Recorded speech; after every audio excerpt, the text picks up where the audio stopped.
and welcome wherever you are in the world to, or rather, it's been a very sunny Salzburg today here at the Hangar 7. This is the Gran Turismo World Series Showdown Nations Cup Grand Final and finals, semi-finals today. We've got all the finals. Like we said, we're coming to you live from Salzburg. This is day 2 of our weekend of some incredible racing we've had here today. Yesterday was, of course, the Manufacturers' Cup, where we had some pretty emotional scenes from Danny Solis there. Guys, what do you think? I mean, it's Nations Cup now, so it's every driver for themselves. Are we going to see that same level of emotion and heart today? What do you reckon? I think so. Nations Cup tends to be a bit more leery than Manufacturers. As you say, it's every man for himself, elbows out. all the politeness that you see behind the scenes just leaves for a bit, and we tend to get some pretty fantastic racing.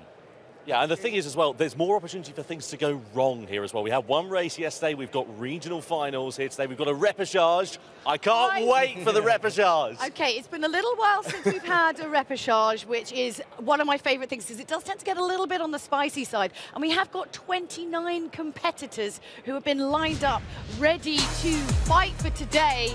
Look at them all. This was earlier on today. Exceedingly excited they were. Well, some exceedingly excited.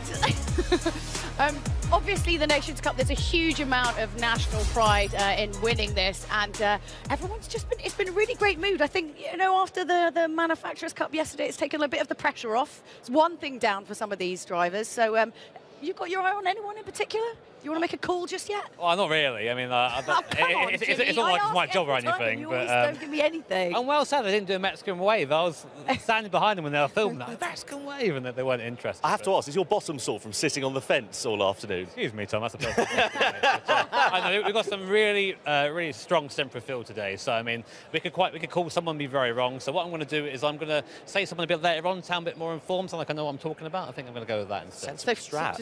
What are you going to do? Just make it. Oh, yeah, I'm just going to make it up as I go along, Julia. That's what I've done for years. I mean, to be honest, that's pretty much par for the course for all three of us. So should be an interesting day. I think we should take a bit of a look at the structure of kind of this year's format, just so you know exactly where we are in the schedule. So yeah, of course, we had in July the online round 1 for the Manufacturers' Cup and the Nations Cup, which of course led on to today, which is the World Series Showdown. So obviously the competitors had points to get them to this stage.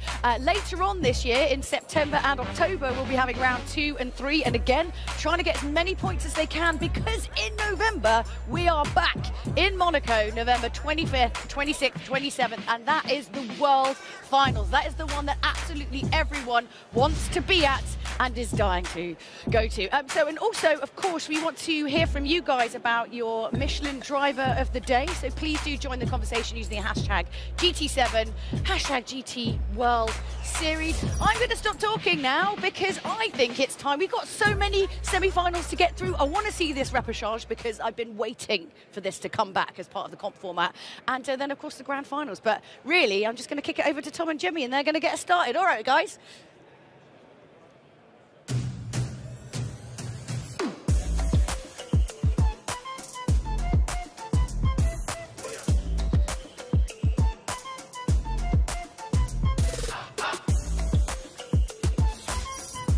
Yeah, cheers, Jules. Thanks very much. Welcome over to the GT Desk Nations Cup. Tension is in the air. I'm really looking forward to it. I'm more impressed by our sprint back over.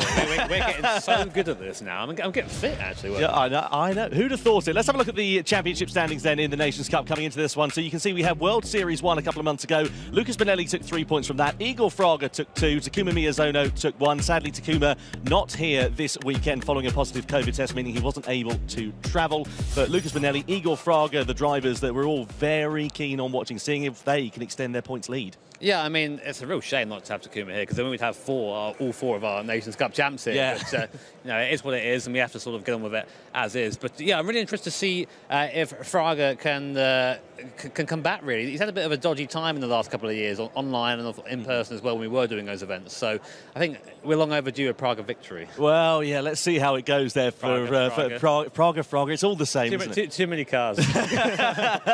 Let's have a look, shall we, at the competition format then for the Nations Cup. Cup here today. So you can see we have got a lot of drivers. 29 out of the 31 that were supposed to come here are going to be on the grid. They're split up into different regions: EMEA, Americas, Asia, Oceania. As you can see there, we have got all of those drivers ready to go. The top 3 finishers from their regional finals, 3 of which will take place, will go through to the grand final. Positions 4 to 7 will go through to the repechage. What that is, if you don't know, it's a last chance qualifier, but if you finish 7th or lower, you're out. No further positions being taken. Repechage, top 3 will go through into the grand final, so there will be 12 drivers on the grid here ready to go for this one. And you can see there, of course, they will accumulate points for World Series 2, World Series 3, and of course the World Finals later this year in Monaco as well. Tell you what, I'm glad we got a graphic for that, because I mean, I definitely remember all those numbers. But first up today is the EMEA region. If you don't know what that is Europe, Middle East and Africa there. A nice map for us. I think you missed Geography Man. And here are the qualifying results from there earlier on today. Jose Serrano on pole position with Valerio Gallo second. Good strong showing from him. And Baptiste Beauvoir rounding up the top 3 in third. Yeah, you can see they're really, really close inside the top 5. Beauvoir, Mangano, Drummond separated by just thousandths of a second between them. So it's very close there. And of course, you can see a little bit further down as well. The gaps don't necessarily get that much bigger between the competitors. So yeah, it's going to be really, really interesting to see how it all works out for our drivers. Yeah, so the track our drivers were at earlier on today was the Deep Forest Raceway circuit. We've had the race. We'll go to that in a little bit. And yeah, awesome circuit again. Another fictional circuit from the Gran Turismo series. Actually, one of my personal favourites. I used to love this track back in the day. It was awesome seeing our guys take it on. And available for you guys, of course, to drive in GT7. Here is the circuit. A little bit different from how you might remember it. Some different corners in there. Yeah, a bit modified for GT7. You can see the car the drivers will be partaking in is the Aston Martin Vulcan. 2 tyre compounds available for them as well. Hards and mediums over a 20-lap race. The start is a rolling start for the drivers, so it just eliminates a little bit of possibility of a bit of contact in towards that first corner. Here is what we're expecting, though, for the tyre strategy, JB. Yep, I mean, fairly simple, really. Basically, try and get off the hard tyre as quick as you can, as is usually the case. But the thing is, nowadays, we've been told that medium tyre, when we get to that sort of 10-lap period, is actually a little bit slower than the hard compound of tyres. So maybe not quite as clear-cut as it used to be here in the GT Live events, but definitely a new challenge for our drivers to contend with. Yeah, certainly is going to be. Now, this race took place earlier on this afternoon, as did all of our regional finals. So let's throw it into some highlights, shall we, and talk you through what happened in the regional finals for the EMEA. Well, let's first of all guide you through how the drivers line up on the grid here for this EMEA regional final. Jose Serrano qualified in pole position with the Italian Valerio Gallo alongside him on the front row. Baptiste Beauvoir, who was so quick in World Series 1. Can he right the wrongs and get himself up the sharp end? Giorgio Mangano alongside. Kylian Drummond, the second of the French drivers on the grid. Then comes Manny Rodriguez, the Spaniard. Good to see him back in action. Marco Bussanelli, the Italian, great to see him making his debut here in our live events with Coque Lopez, a stalwart in GT alongside him. Quinten Yahal, who's done great things to get himself in the action here with Saruthan Seelan, the Brit, alongside him. Just inside the top 10 there, you can see, and just outside it is Adam Tapai and Patrick Blajan, an all-Hungarian final row of the grid. And this is how the race began. So 20 laps, you can see here, this rolling start was always going to make things interesting as the field got underway. And you can see there the difference in tyres, pretty much all of them starting inside the top 10, aside from Coque Lopez and Quinten Yahal there on the hard compound of tyres. So we were always going to be interested to see how that medium would fare in the early stages. Yeah, we mostly expected drivers at the front of the grid to fall back into those medium runners, of course, and we'll see how that panned out very shortly. But with this rolling start, it wasn't a particularly long run down towards T1, so it didn't really give a chance for many moves to be made towards there. But of course, anyone who was on that hard compound tyre did find themselves at risk from Coque Lopez and Quinten Yahal, who made the best of it to try and get through the grid as quick as possible. Absolutely. Well, here is how the race then began. So it was Jose Serrano leading the field across the timing line here at the Deep Forest Raceway. We got action underway for the EMEA regional final here. at the GT World Series Showdown. So Jose Serrano was leading down in towards the first corner with Valerio Gallo looking like he was trying to make a challenge. You can see Giorgio Mangano running it a little bit wide there, and that allowed an opportunity for Kylian Drumont to get himself involved in the action. But of course, that rolling start spreading that field out, not allowing drivers to close up too much in the first couple of corners. Once they got temperature into the tyres and the brakes, it was later on in the lap where we saw the moves being made, especially, Jimmy, down that long back straight. Yeah, of course, that straight has been modified from the way you might remember it back in the day. A long hairpin at the end of it there. It's a fantastic spot to try and overtake. You see Jose Serrano looking quite aggressive off the marker there, trying to get that heat into that hard compound Michelin tyre. So this is where we saw the majority of our moves being made here on this straight. Very long slipstreaming opportunity, a great chance to drop into the toe of the car behind. Never go down into the hairpin if you're feeling brave. Yeah, this is Jose Serrano then, still leading the way, pulling out a 0.6 of a second advantage at this particular point, but keep an eye out in the background as well. Positions beginning to change hands. Here is Coque Lopez. He sent it up the inside of his countryman Manny Rodriguez into that hairpin bend. Look there, though, there was contact. Quinten Hall getting buffed there by, I think it was, Saruthan Seelan as they made their way through. But up front, it was Baptiste Beauvoir versus Giorgio Mangano going side by side, door handle to door handle as they came through the flat-out left-hander and across the timing line. Coque Lopez there keeping a watching brief on proceedings as they headed down to the first corner. Beauvoir up into third place. Mangano there trying to challenge, but look at this. Around the outside went Coque Lopez. An unbelievable move, and we wondered, would he be able to make that stick? Pushed off onto the grass, but somehow managed to find the traction there. Despite Baptiste Beauvoir's best efforts, he was not able to keep the Spaniard behind. Yeah, we said that, of course, this was the highlights of the race earlier on. It's also good we've included the full first 2 laps of you because it was action pretty much all the way through.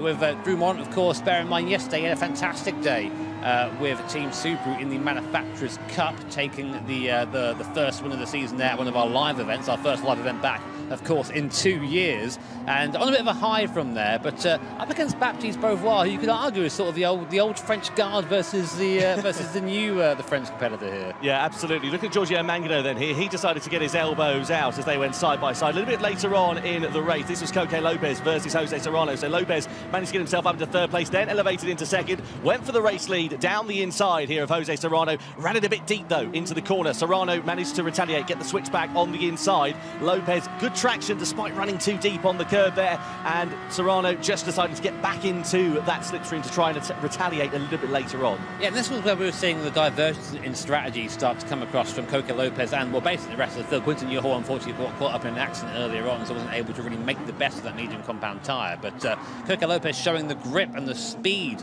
that was in that Michelin medium tyre, so could quite easily go around the outside of cars just to have that grip, have that confidence there where others lacked it. But of course, he would have to go onto the hard tyre later on. Yeah, here we are with Baptiste Beauvoir. A lap later, Kylian Drumont keeping an eye on him and trying to go round the outside into the first corner. So the 2 French drivers going toe-to-toe with one another. Beauvoir managing to hold the inside line. And the thing is, whilst they were squabbling, it allowed Mangano and Hall to close up, respectively, there, as they just sort of basically fought their own battle, those 2 Frenchmen. But the problem with that is it backs you up to the nearest competitor. No problem for them, not for us. It means more action for us, so I'm happy with that. But yeah, you see Baptiste Beauvoir getting a bit of a sweat on. Like I said, I think he was starting to feel the pressure from Drumont behind, and I think there's a little bit of national pride there. I think you want to be best of the French, and that has been Baptiste Beauvoir for a very long time. And Kylian Drumont, of course, very keen to take that title away from him.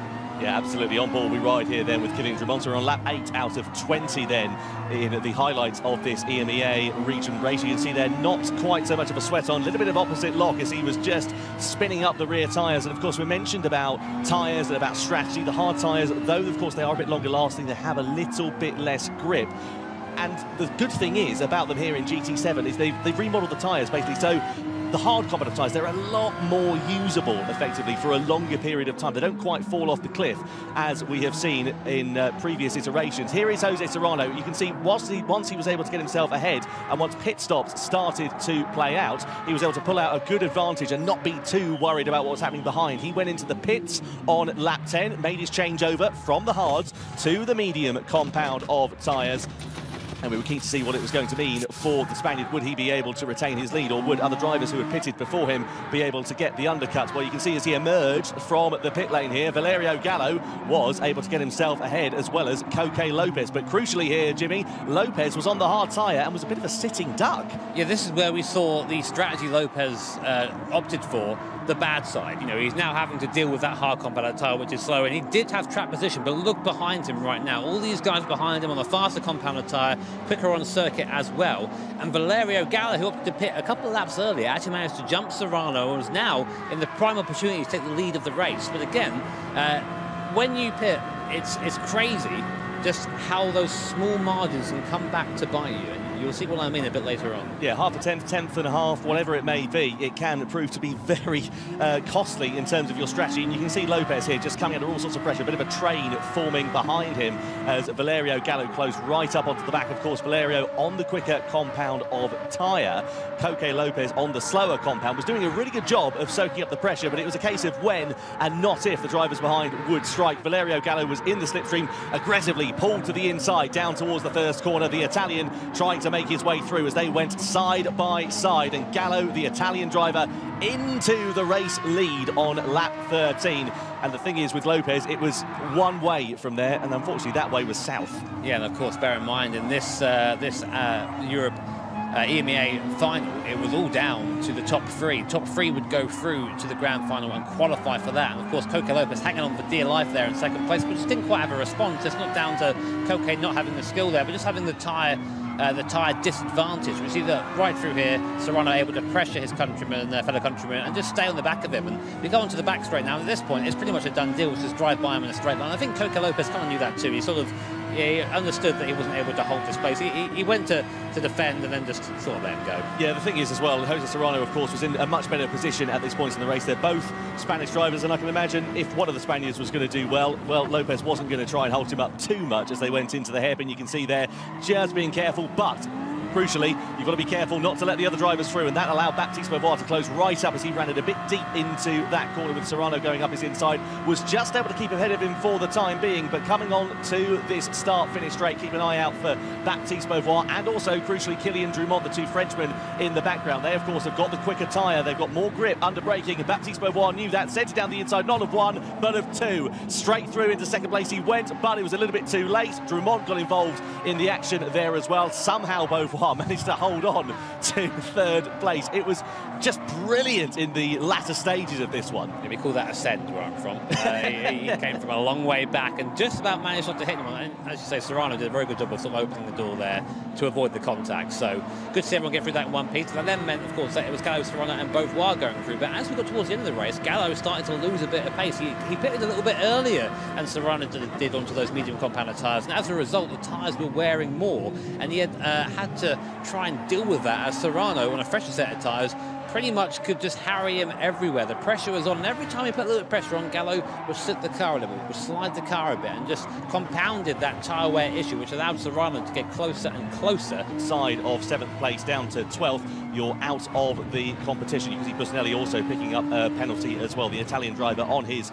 debut for live racing here in the GT World Series Showdown, unfortunately having a bit of a shocker in this EMEA regional final, and very much like we saw with Coque Lopez a few laps ago with Jose Serrano on the back of him, it was a case of when and not if Serrano would strike on the back of the 2021 Nations Cup champion. You can see him in the slipstream, Gallo trying to defend as they came down into the hairpin, doing a really good wing as they came into the start-finish straight, and you can see the drive and the traction, the grip, the power that Jose Serrano had as they pulled alongside the Italian. Por el undercut que me hizo Valerio, pero al final me salió bien porque al estar detrás de él, pues intenté ahorrar goma y al final la verdad que me salió muy bien.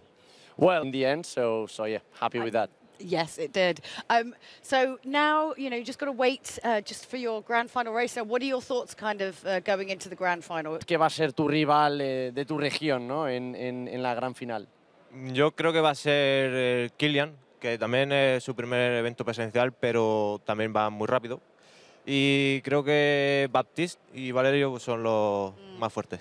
Well, I guess Kylian, which is his first. Saw the Ford GT race car. That is the chariot, shall we say, that the America's final drivers are going to be competing in. Looking forward to this one because, of course, it's a road course. This is what happened in qualifying for our drivers. Unsurprisingly, the 2018 Nations Cup champion, Igor Fraga, on pole position, but by less than a tenth from Angel Inestrosa. Yeah, really quite close, actually. And, of course, bear in mind that Igor Fraga, whilst a decent qualifier, has struggled in the races a little bit recently. Had a decent race yesterday in the Manufacturers' Cup, but not so much before that. So definitely not going to be just cut and try for Igor Fraga. No, absolutely not. I'm really looking forward to seeing what those drivers are going to be able to do. And of course, that Daytona road course, it's a different beast to what we saw with Deep Forest a couple of minutes ago, isn't it? Yeah, very American. If you're American watching right now, you're probably beaming with pride. This is the Daytona road course, half oval, half infield circuit. And of course, because we have that massive oval on there as well, it's basically a paradise for people who like slipstreaming. I've never met those people in person before, but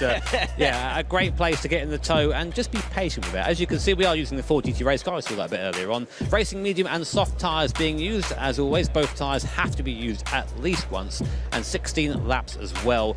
Plenty of time for our drives stuck into one another. Here are the tyre compound strategies we're expecting. So if you start the soft, we reckon you do about 7 laps there and thereabouts, and then do the next 9 on the mediums, and pretty much the reverse of that, but for the mediums to the softs. It'll be interesting to see what sort of strategies the drivers would go for in that race effectively, because if you're further up the grid, I imagine you probably want to make a break for it on the soft tyres. Yeah, I mean, the thing is around here, it's an amazing start, break the toe straight away and drive away, but that happens very, very rarely. Well, like with all of our regional finals, they took place earlier on here this afternoon at the Hangar 7 in Salzburg. Let's bring you lines up P7 with Dean Helt in P8. On the grid, the American driver, Robbie Heck as well. We've seen a lot of him online over the last couple of years or so, completing the 9-driver strong grid.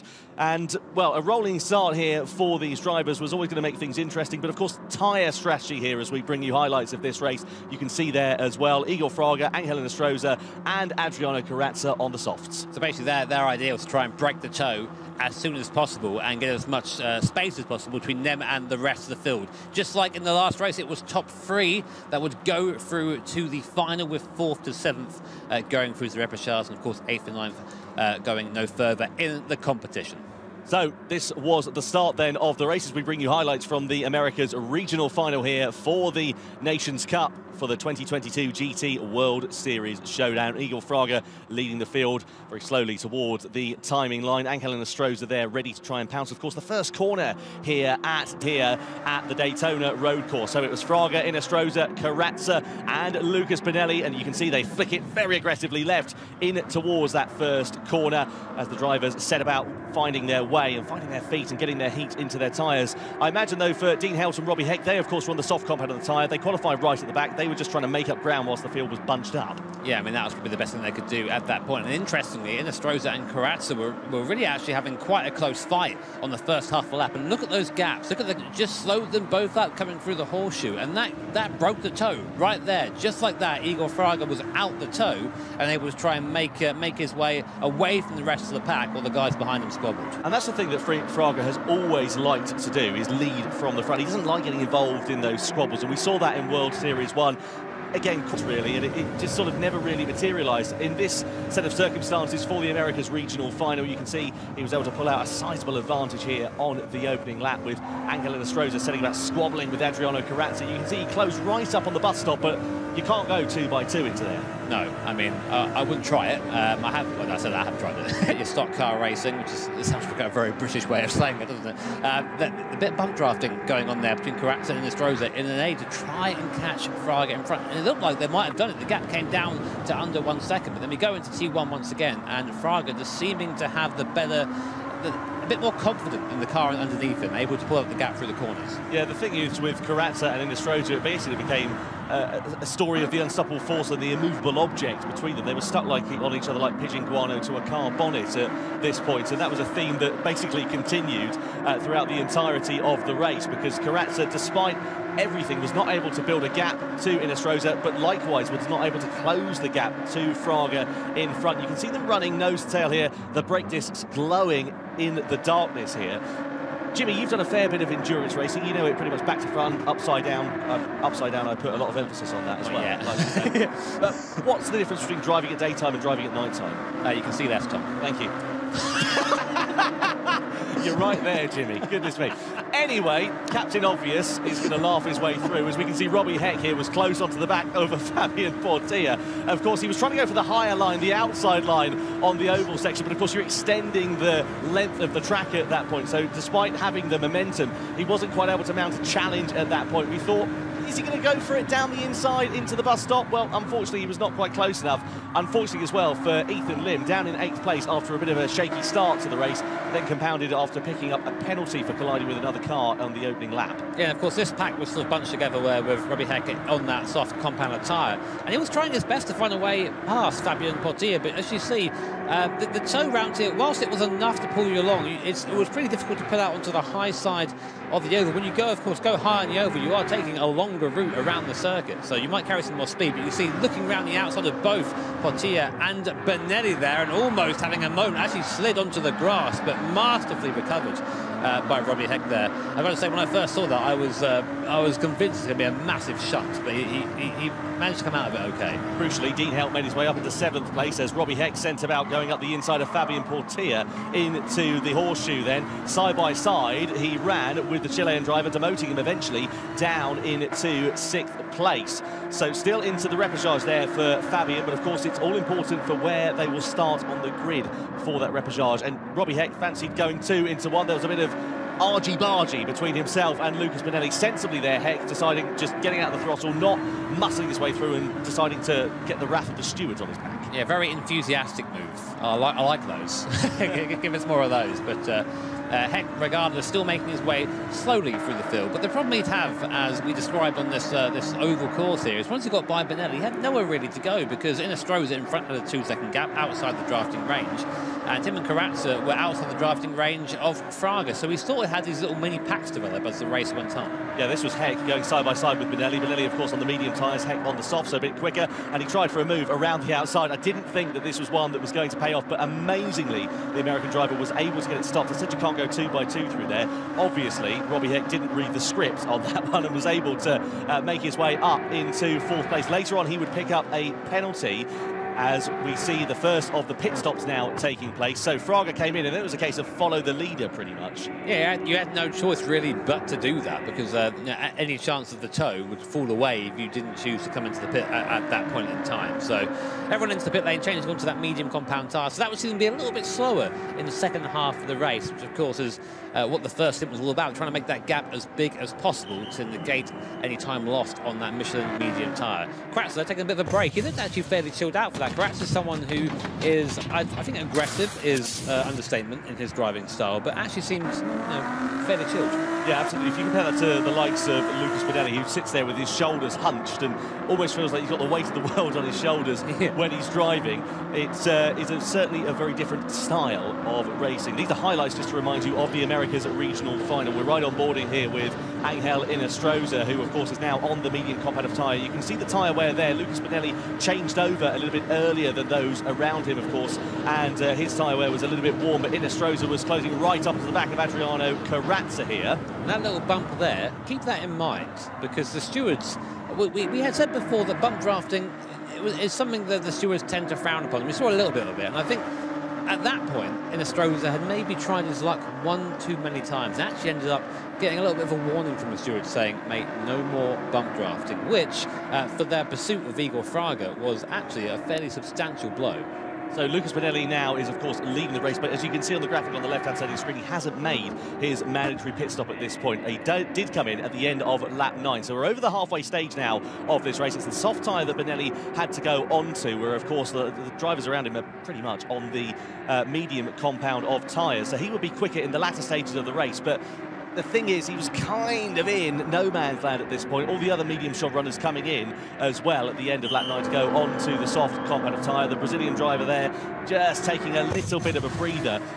And we waited to see what it would mean for him as he emerged out of the pit lane. Of course, the exit here of the pit lane at the Daytona Road Course emerges out of the exit of turn number 2, and you can see there going on by, it was Robbie Heck into 4th place. So despite trying a different strategy for Lucas Benelli, didn't prove to pay off for him. He ended up again in no man's land as Once again, the story of Karatsa and Inestrosa, you couldn't separate them. They're actually best mates now. They're on each other's Christmas cards lists up. Yeah, exactly. Sure. You know, they're all sitting next to each other at lunch. It's very cute.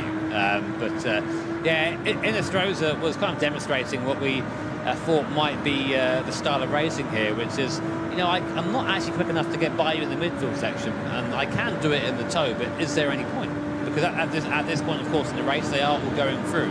Inestrosa there, although he gave it able just to sort of let off the brake, roll through. And there's not really much Inestrosa can do about it apart from wait and let Karatsa take that place back. And we saw that a few times over the course of this race. Yeah, we certainly would do. So we're getting towards the business end of the highlights of this America's regional final here now. You can see Fraga in a different postcode compared to everybody else. 3.5 seconds up the road from the battling duo of Karatsa versus Inestrosa. Robbie Heck came under a bit of pressure from the soft tyre shod. Lucas Benelli here for 4th place. This, of course, determines not only where they will start on the grid, the braking with that soft shod tyre, and he goes up the inside into the bus stop. Benelli finding his way through despite there picking up a warning.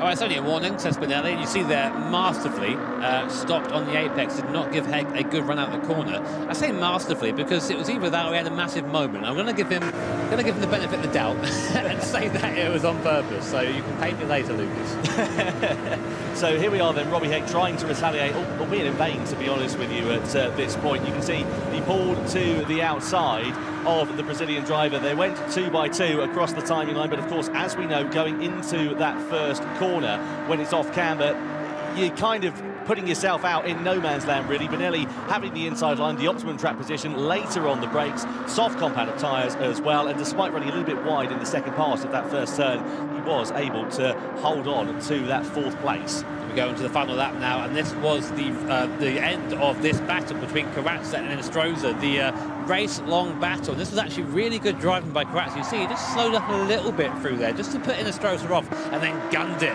out of a last chicane, and gave himself enough of a run to be able to protect himself from Inestrosa and hang on to that 2nd place. There was no stopping Igor Fraga, though. A phenomenal performance from the Brazilian driver.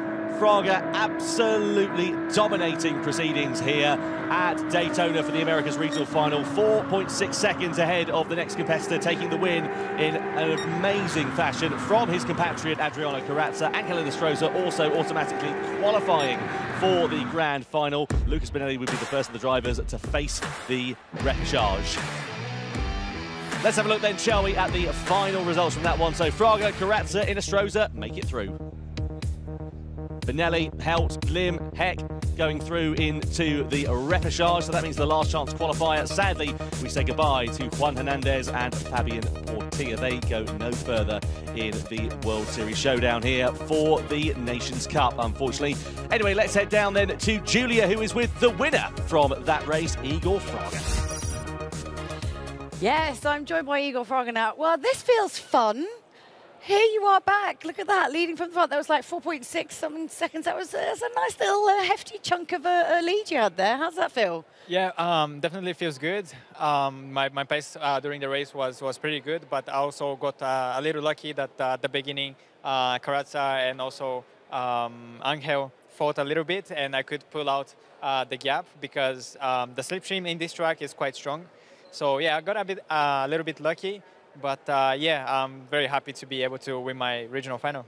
And you're talking a little bit about the car. How was that to drive? It was quite tricky. You were saying, and there were points on the track that everyone's kind of a little bit afraid of. Tell us a bit about that. So the bus stop with this car was super tricky.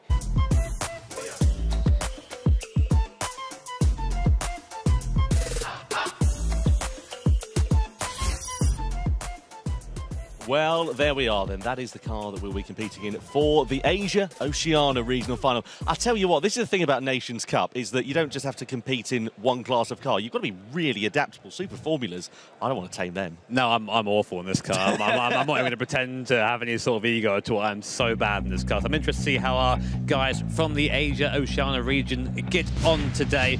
Again, some amazing talent in there. And here are how the qualifiers panned out earlier on. Rich Kokibun took... Yeah, the other Kiwi, Cy Bishop, didn't have a particularly brilliant qualifying. Likewise, the Aussie Guy Barbara there as well. But you can see the field separated by, well, pretty much 0.6 of a second from first down to 8th. So only one of the drivers would not go forward into the repechage. And I tell you what, you don't want to be that one, do you? So anyway, that's how it would all work out. This was the Fuji International Speedway circuit that the drivers were competing on here for this Asia-Oceania regional final. That's where the qualifying results took place, and this is a track that I absolutely adore. It has got character from every pore of its tarmac, and you've got Mount Fuji in the background as well. I'm going to be really unpopular, so I actually dislike driving this circuit because that middle section is so difficult, so twisty, especially in a car like this Super Formula car. Very, very tricky to get on the throttle here, of course. Now, just like our other races, racing medium and soft tyre being used, both, of course, having to be used at some point during the race. 20-lap race around here, and tyre wear was actually quite a big issue in this one. It was, yeah. The soft combat of tyres, but basically, we were talking to the competitors. They said they were starting to go off after 6 laps, but you've got to make them last for 8 laps, 9 laps, as you can see, and that's what the strategy would mean. So when they fall off a cliff, those soft tyres, they really do make a big, big difference in terms of the pace that the drivers are able to run. So we weren't sure what was going to happen going into this. Yeah, I mean, I've been told by other competitors that some of the drivers are out there properly sending it. And when you do that, of course, the tyres sort of just turn into jelly after a while. So, yeah, those who are able to keep their tyres alive were going to do best in this race. Well, let's have a look then, shall we, at the highlights from the Asia-Oceania regional final, which took place earlier on here today at the Red Bull Hangar 7 in Salzburg. So this is how the grid, qualifying in 6th place on the grid with Guy Barbara and Cy Bishop for company right behind. Now, a rolling start here for the drivers. Crucially, the top 5 starting on the soft compound of tyre. Would they be able to make them last, though? Yeah, of course, rolling start round here. Still a long run down towards T1, which is a hairpin here. And in these high downforce cars, that Kawakami lead from the front as we get ready to get this race underway then here at the Fuji International Speedway. So Cockburn, of course, led the way, but all the drivers darting into the slipstream. They do have a push-to-pass system on these Super Formula cars. 90 seconds of extra power. Matt McEwen wasn't hanging around. He went for a big send on the outside into the first turn. Wasn't quite able to pay off. Keep an eye out, though, in the background. It all did kick off between Jonathan Wong, Guy Barbara and Cy Bishop as they went in towards turn 3. Tomoaki Yamanaka tried to pick the pocket of Matt McEwen for 3rd place, but wasn't quite able to make that move stick. Yeah, awesome onboards, of course, from Yamanaka, who had a very eventful race. But you can see there on the left-hand side, tumbling down the order, was Jonathan Wong and Cy Bishop, contributing to a couple of incidents they had there on the first lap. And, of course, at this point in the race, Yamanaka wasn't aware of that. He was more focusing on Matt McEwen in front, trying to get into 3rd place for that last qualifying spot. It's the sensational speed I absolutely love from these Super Formula cars. The drivers giving absolutely no quarter, and I'll tell you what, they do not have a good soundtrack as well. This is the final section. You can see there the incident between Bishop, Barbara and Wong was under investigation at this point. Bishop actually picking up a little bit of a penalty. Yeah, and at that point, of course, we were still all wondering what happened to Guy Barbara, Cy Bishop and Jonathan Wong. And we will get to that very shortly. But Matt McEwen there putting in a fantastic effort there for the Kiwis. We've not really seen them do so well. So here was that incident we've referenced there. We're going to the kink here. Cy Bishop just goes onto the inside, picks up that penalty. I think, you know what, I'll still go for this move on Wong. And Guy Barbara gets forced out onto the outside there. Contact between the two. And then here he comes across the grass and no, bang. There it is. Straight to the scene of the accident there for Guy Barbara. The stewards not deeming anybody to be at fault. First laps, of course, judged a little bit differently here because the field's a bit concertinaed up, but either way, unfortunately, it was not good for them, and Cy Bishop was then on the back foot, as you can see, 4/10 of a second away at this point from Jonathan Wong. So these are highlights of this race, just to remind you, in these Super Formula cars, and Matt McEwen there sitting in 3rd place with Tomoaki Yamanaka relatively close behind. Of course, they're all on the soft combative tyres inside the top 5, so pace difference wasn't too much, but they do have that push-to-pass system, 90 seconds of extra power over the course of this race, and the one time you want to be able to use it is when you've got the advantage of the slipstream in front, and especially down this long straight. Yeah, you can use the defend as well. If you feel maybe a little bit vulnerable down the straight, yeah, you can see there, you can hear the change in the engine note when the push-to-pass is used there. So McEwen using a tiny bit of it to defend from Yamanaka. And the thing with these cars, because they're high downforce, because they have massive slicks and massive brakes, you can really send one from a long way back. So you have to keep a big eye on your mirrors, and McEwen did that very well as time went on. So into that left-hander went Matt McEwen as he held on to that 3rd place. Meanwhile, at the front, Cockburn extending his advantage, 1.4 seconds, doing a bit of an Igor Fraga like we saw in the Americas region a few moments ago for highlights of that one. And as you can see there, Matt McEwen just looking relatively calm and not soaking soaking up the pressure, I should say, of Tomoaki Yamanaka. Kind of the field spreading out, and you can see there the stewards eventually deciding that no further action between Cy Bishop, Guy Barbara and Jonathan Watt. See, for his middle sector, of course, the soft runners putting away from the medium runners behind, not, of course, and wholly in part because of that incident earlier on in the race as well. But Kawakami in second place and McEwen behind them. Yamanaka, though, despite his penalty, would come back as Suzuki into T1. And then we had, I think, what was probably the overtaking move in the race. You can hear that Yamanaka is on that push to pass button coming into the kick, which is a left-hander.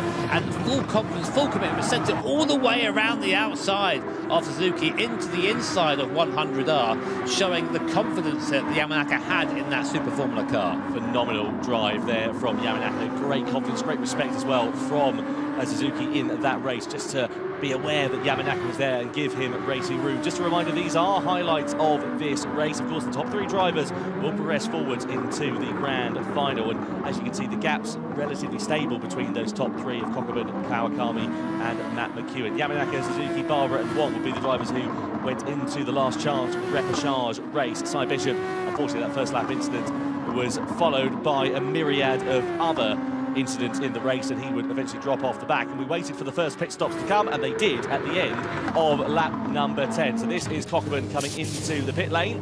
Kawakami very closely following him as well as they emerge out of it. And into the first corner went Kokubun, now on the medium compound of tyre. The thing is, again, very much like we saw in the Americas region highlights a few moments ago, everybody else followed the leader.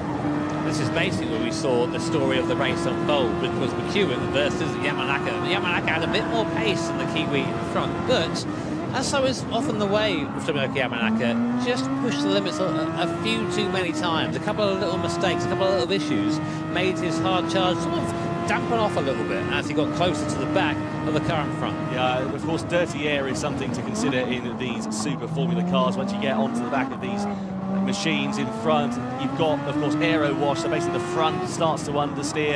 You've not got as much grip as you would have once had when you're running in clean air, and because the drivers, it's so easy to rotate the car, light the rear tyres up, and then you not only cost yourself time but also tyre life as well. And you find yourself fully committed to the corner, touch of the curb. You just one of the big moments for Yamanaka there through the kink. Well, that's what I was talking about, pushing a bit too hard. He had the confidence, but the problem is, I think actually he had more confidence than the car could deliver to him, which is actually a very rare situation to be in. Well, it's a very fortunate save there because these cars are very twitchy on the limit. Of course, this was for the final automatic qualifying spot in the grand final for the Nations Cup. And Yamanaka, despite his best efforts, the steely determination you can see on his face, he was not able to close that gap down to Matt McEwen. And you can see there, 1.1 seconds, he was just starting to fall out of that slipstream range at this point. You see the pace sort of dropped as well on the Yamanaka there. 実際に自分でまた見返して面白いですか？はい、今のこうやってレースを見直していると気づけなかったことに気づけたり見てて面白いなと思いました。Yeah, it's actually pretty fun for me to watch it back later because then I start seeing things that I didn't notice the first time around when I was actually doing it. What did you notice? 気づいたことってどういったことがありますか？周りの状況だったり、自分の走りが旗から見てどういうふうに見えるかということに気づきました。Yeah, so it's usually the situation. How's competition been this year so far? Has it been tough, or are you finding it? Is it okay? 今年のライバルというかコンペティションのレベルというのはどんな感じですか？結構強敵が多いですか？それとも割と楽な感じですか？はい、今年は本当に強力な選手が多くて、どの選手もライバルだと思っています。Yeah, I think this year there's a lot of powerful competitors, and I think every one of them is really a rival for me. Okay. So who would you say is from your region, no spoilers, from your region, who is your top rival, do you think? じゃあ今自分のリージョンの中で一番ライバル視しているのは誰でしょう？多すぎてちょっと頭に思い浮かばないです。Yeah, there's actually too many that I can't pick one. Okay, fair enough. Well, huge congratulations for winning your regional final. Well done, and good luck going into the grand final. Thank you. Thank you.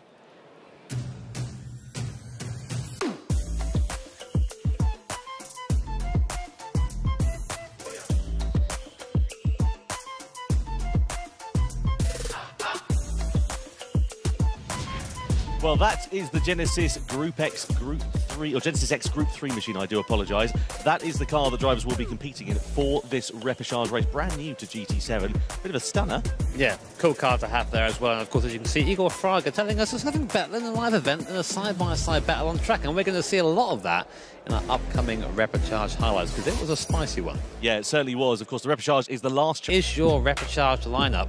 And a few faces in there that you might not expect. I think foremost, Valerio Gallo there, of course, being knocked out of his race in the EMEA. Run you through this circuit then and the tyre configurations, etc. So the Genesis X Group 3 machine, racing medium and soft tyres will be available for them over the course of a 20-lap race. You can see ×3 tyre wear there as well, so it always makes things interesting when you have a little bit of strategy. And here is what that tyre strategy is expected to be. So if you start on the softs, we reckon you'll run it for about 8 laps or so, and then the last 12 would be on the mediums. 10 laps on the mediums if you start on it, 10 laps on the softs. So 50-50 effectively is how we were expecting things to work out. What were your thoughts going into this race, Jimmy? Because there was a lot of tension after those regional finals that we had, and again, not many places up for grabs. Yeah, I mean, especially for someone like Valerio Gallo, you know, our 2021 Nations Cup champ, to find himself in the next live event, actually, you know, he's having to fight to get now through to the final. And there was pressure on him. We were watching him earlier on. He didn't quite look his chirpy self, did he? No, I spoke to him actually before we went into this one. He said, do you know what, to be honest with you, I made a bit of a mess of it. And yeah, that's life, isn't it? He said, I've just got to do a good race. And if I can get myself through into the grand final, then that would be all it counted for. Let's have a look then, shall we, at some highlights then from the final then. And here is how the grid lined up for this one. So you can see that Valerio Gallo started on pole position. Alongside him on the front row was the Brazilian Lucas Benelli. Then next up we had Tomoaki Yamanaka, who was right on the back of Matt McEwen in that race, but to no avail in the Asia-Oceania region. Blajan lining up alongside him. Dean Helt, the American driver, on home soil here at Watkins Glen with Suzuki for company on the next row of the grid. Koke Lopez, again a driver we weren't expecting to see here in the repechage. Ethan Lim, the Canadian, alongside him. Guy Barbara in P9, the Australian driver, I should say, with Giorgio Mangano, the Italian, inside the top 10. Robbie Heck on the final row of the grid, and completing it was Jonathan Wong. So 12 drivers were to take to the grid. Here are the different tyre strategies, as you can see, before we get this race underway, as we bring you highlights from the repechage then. Gallo, Benelli, Yamanaka starting on the soft tyres, and likewise a couple of drivers a bit further down, Dean Helt and Robbie Heck also following suit here. So what was the name of the game going into this one here, Jimmy? It's a difficult one to call, because Watkins Glen, this configuration, the shorter course, is massive slipstream opportunities. That's basically how I describe this circuit. So if you're on that soft compounder tyre, great, but then be aware that you're actually going to be dragging the guys on that slower compounder medium. Pretty short run into that first corner, the field relatively spread out from one another there as well, so no moves being made through into there, but of course that's not really an overtaking opportunity at this point of the race, but not quite close enough to mount a challenge on that first lap. And this actually was the downfall of Dean Helt straight away, because he threw the car up the inside last minute on Patrick Blajan and picked up a fairly sizable 1.5 second penalty, and that means that pretty much put him out of the running straight away. He needed to try and stay in the tow of the cars in front, and unfortunately due to that penalty there, it took him out of contention very early on. Yep, absolutely right. You can see there 1.5 seconds then here was the penalty that Dean Helt was able to get. There was an incident under investigation here for Mangano, Barbara and Robbie Heck for colliding with another car on that first lap. It all got a little bit messy in the mid-pack. Drivers, of course, really trying to get their elbows out, knowing that it was that last chance saloon. You can see Yamanaka then here closing up onto the back of Lucas Benelli as we rode on board here with the Samurai up on the rise as he tried to close up onto the back of the Brazilian and mount a serious challenge. On lap 2 we are. This is where Dean Helt had to serve his penalty. It didn't just drop him in time, it dropped him in position as well as Blajan found his way through. But not only Blajan, Suzuki, Lopez also trying to get involved in the action as they went into the left-hander, the penultimate corner here at the Glen, flicking it through into the right, and Lopez there still trying to keep himself involved in the action. Across the timeline we went, Gallo trying to extend that advantage up to 1 second, trying to get himself out of useful slipstreaming range here in this race. And then there was a keen eye for Dean Helt as he tried to recover after a poor couple of laps. The problem is, because of that penalty and because of the issues earlier on, he actually ended up falling back quite a bit. But at the front, it was still all action as Yamanaka went for the move on Lucas Benelli. Really a very aggressive move from Yamanaka, exactly what we're used to seeing from him, and up into second place. And in pursuit of Valerio Gallo. Meanwhile, Robbie Heck was busy picking up penalties, and Koke Lopez was having to deal with Suzuki. So the very fierce battle in the midfield of the medium runners, but they were falling away from the soft runners. They were squabbling a bit too much, and this was the trouble here. It's only the top 3 that would go through for the grand final. So fighting over this position, I think, was a downfall for a lot of these guys. That's the thing, when you get involved in those squabbles, though it is good fun and great entertainment for us here commentating, unfortunately it is not brilliant in terms of making up ground on your fellow competitors. Suzuki knew that as he decided to keep himself in the slipstream there of Koke Lopez. A little bit later on in the race, you can see here Yamanaka versus Lucas Benelli, these two going toe-to-toe into the chicane, and Yamanaka getting ahead of the Brazilian driver. That was a really nice move in the bus stop. If you were to define Tomoaki Yamanaka in the dictionary, that would come up. Around the outside, aggressive, easy, done. Valerio Gallo out front seemed actually fairly chilled out. It's a race he likes to lead. He likes to lead from the front and control the pace, and he's doing that very well in his repertoire. Meanwhile, it was all action down in the midfield. Koke Lopez, Giorgio Mangalo and Ethan Lim were all going toe-to-toe, bumper to bumper for pretty much the entirety of the race. Despite the fact that Koke Lopez picked up a penalty midway through, he was still putting his best foot forward, trying to catch the Canadian driver in front. But of course, again, it was only the top 3 that went through, and because of his squabbling, they actually ended up falling back a little bit from Patrick Blajan in front. I think they kind of realised that, actually, do you know what, sod it, we're not going to make it through, so you might as well have a bit of fun with it, to be honest with you. All the pit stops have now taken place at this point in the race as well. You can see lap 11 out of 20 we're on as we bring you highlights of this repechage. That everybody else has made their pit stops, so the drivers who started on the softs are now on the mediums. They're on the slower compound of tyre, but such is the advantage, they were able to pull out in the opening few laps. They weren't under any immediate pressure. Saya Suzuki, though, was under pressure from Giorgio Mangano as they came down to the bus stop, and like candy from a baby, he went through with a beautiful replication of Yamanaka's move that we saw a couple of laps ago, and Lopez decided to try and get involved in the party too. Yeah, as you say, I think at this point now we're just like, ah, we ain't going through, let's have a fight. A fist fight, and it was really awesome to watch. See Koke Lopez, no stranger to getting his elbows out in one of these GT live events, and following Suzuki up the hill. And you can see the draft here in effect as we just close up slowly to the back of the car in front. Of course, everyone in the same machinery, everyone in the Genesis X Group 3 car. And I think, as you so eloquently put earlier on, Tom, it's just a squishy bit behind the wheel that's the difference. I think that's the thing, isn't it? The organic bit behind the wheel is what makes the difference in a car, and you can see here these drivers were certainly not giving a quarter, though, as we said, it wasn't for anything meaningful other than a bit of pride and a bit of fun.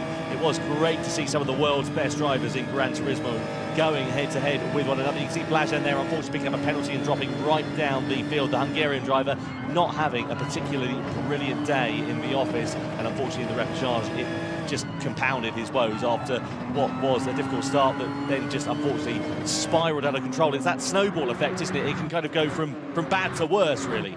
It can do, and in this race it did for a lot of the drivers there. Giorgio Mangalo on the back of Dean Helt, of course, who was on that alternate strategy. Didn't work out, though, for those, because it was down to the final lap, and it would be Valerio Gallo who would make up for his 4th place in the EMEA regional final with a win in the repechage. Yamanaka would be 2nd, and Lucas Benelli would take the final spot in the grand final for the Nations Cup here at the 2022 Showdown in Salzburg. Great job from Tomoaki Yamanaka, making it through. Likewise, Valerio Gallo there, as well as Lucas Benelli. Here are the results then. Gallo taking a commanding victory, 3.6 seconds. The reigning champion on top in the repechage by the skin of his teeth. He made it through. From Yamanaka, from Lucas Benelli. Then, unfortunately, we say goodbye to Dean Helt, Giorgio Mangano, Koke Lopez, Ethan Lim, Patrick Blajan, Jonathan Wong, Saya Suzuki, Robbie Heck and Guy Barbara. They will progress no further in the World Series Showdown. A big shame there for them. Julia, though, is with the man who made it through in dominant fashion from the repechage, Valerio Gallo. Yes, I'm here with Valerio. How are you doing? I mean, you worried me a little bit there. I was a bit like, Valerio, what's going on? What's going in the repechage? What's happening? What happened? Come on, tell us what happened in your region. Man. Yeah, first of all, like... it was close, though. It was really scrappy. It was really close. Yeah, of course, my intention there in the semi-final was to win the race, because if I would have won the race, I wouldn't be, let's say, in a much more easier position for the grand final. And so I tried the undercut on Rosete, which was working, but yeah, because of the tire wear, I couldn't really defend on him, even trying some moves on him. But yeah, in the end, also for this fight, and yeah, I also got overtaken by the other guys. And yeah, it was going to and fro in that regional final. It was really anyone's. Do you know what I mean? It wasn't like you were so far behind. It could really have gone any way. But let's talk about the repechage. Like, I mean, smashed it. You did really good. Talk us through your strategy. I was basically alone with myself in that moment, because, like, I really didn't want to miss the opportunity to join the grand final. And you know, it was a moment to, let's say, restart my mind and let's say, delete everything that happened before. So, and I will still keep trying for the grand final. Yeah, of course. And I think with all of these things, you know, obviously everyone comes into this, they want to come, you know, top in their region, go straight through the grand final. But, you know, there are so many things and so many people and so many variables at play. But what matters, though, is that you're in the grand final. That's what counts. Yeah, of course. And, you know, right now I have nothing to lose. And I think it can be anyone's play, but as well, yeah, it's not like I'm starting behind. There could be traffic, but in the end, I feel like strategy can be really an important matter. And also in this race, in the grand final race, we're going to see really a big mix of things. So yeah. I think, you know, come on, you're in the grand final, shake it all off, you've made it through. Massive good luck to you. Come on, you know you can do it. You've won this all before. Come on, this is just old hat now. And speaking of people who've won it before, Valerio included, we've got some a little VT of some of our smash hit champions. Let's take a look. My name is Igor Fraga, and I'm the 2018 Nations Cup World Champion. I'm Mikael Hissar. I'm the 2019 Nations Cup World Champion. And it's me, Valerio Gallo, the 2021 Nations Cup World Champion.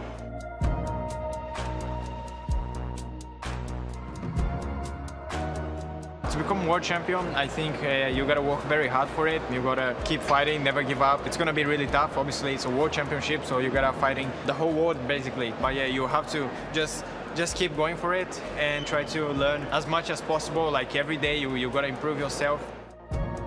As for myself, last year has been magical. It was one of my dreams I've been chasing for basically my whole life. And in the last years, I'm even learned by these guys here. And now being here is also thanks to all the guys, to all the community. You need to be consistent in what you are basically doing.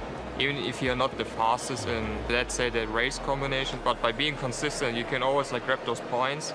And if somebody else does a mistake, then you can basically use that as your advantage. When approaching the races, mostly you feel the anxiety of yourself and of your performance, of what it's going to be like.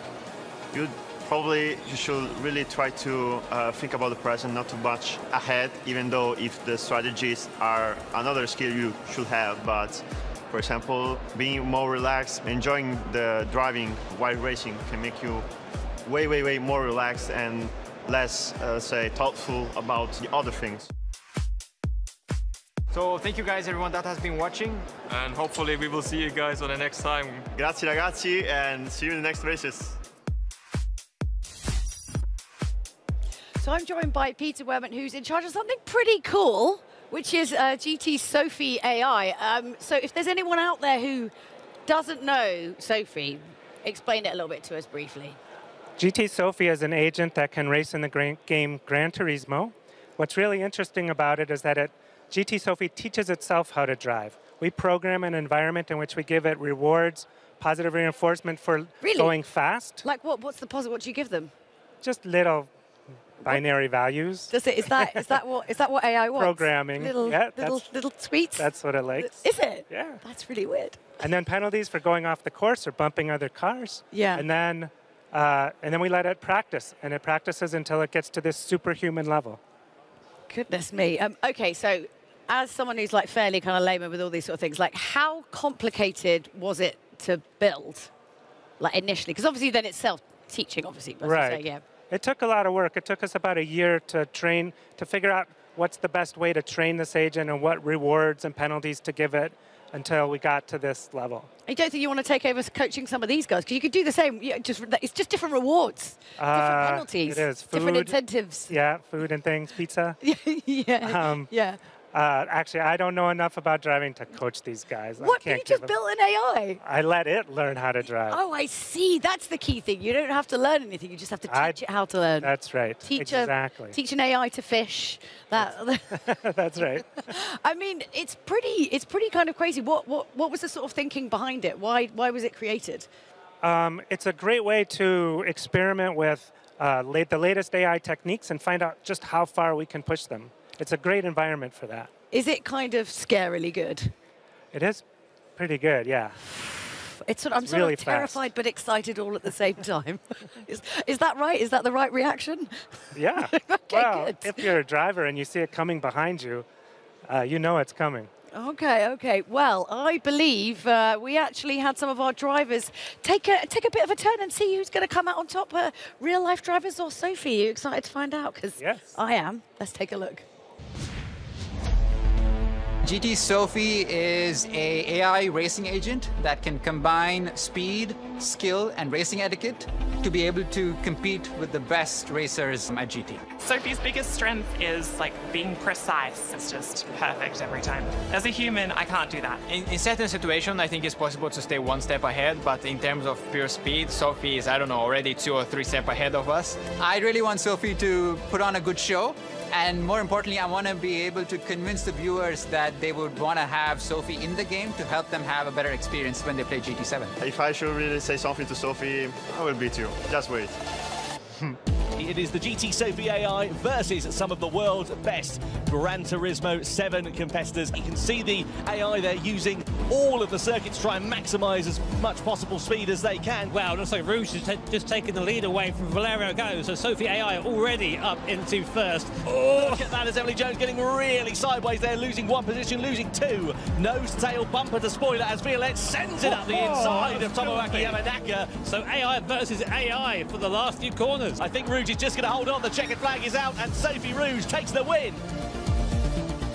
Second race for Race Together 2022 at the Autodrome Lago Maggiore is underway. We're 4 wide on the exit of the corner here as Yamanaka goes and picks the pocket of them all. And Sophie Rouge really looking aggressive on the back of Tomoaki Yamanaka. Oh, a little bit of contact there with Yamanaka, but Rouge up into second place. Go the long way around the outside here at Lago Maggiore. And it's going to be a run then to the line. And I think Gallo is just about going to hold on. He does. Valerio Gallo wins. I think our vision has always been to try to get Sophie to enhance the human experience. And by having an AI agent that can drive as well as the car does, we're trying to give an experience to people who want to improve their skill, who want to have more fun, ideally a combination of both, and that's what we're aiming for. Wow. Emily Jones, you were actually racing against AI Sophie there. What was it like? Terrifying. Just so fast all the time. And aggressive, and yeah, it's too much. Very scary. Yeah, I mean, does this mean that Valerio Gallo is a robot?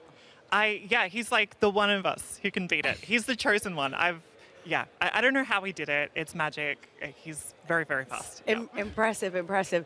I mean, yeah, I think what was really interesting, talking to Peter earlier, the fact that they give us the AI rewards. I don't know why that's really bugging me, but that seems like a strange... Yeah, like little data bits or something.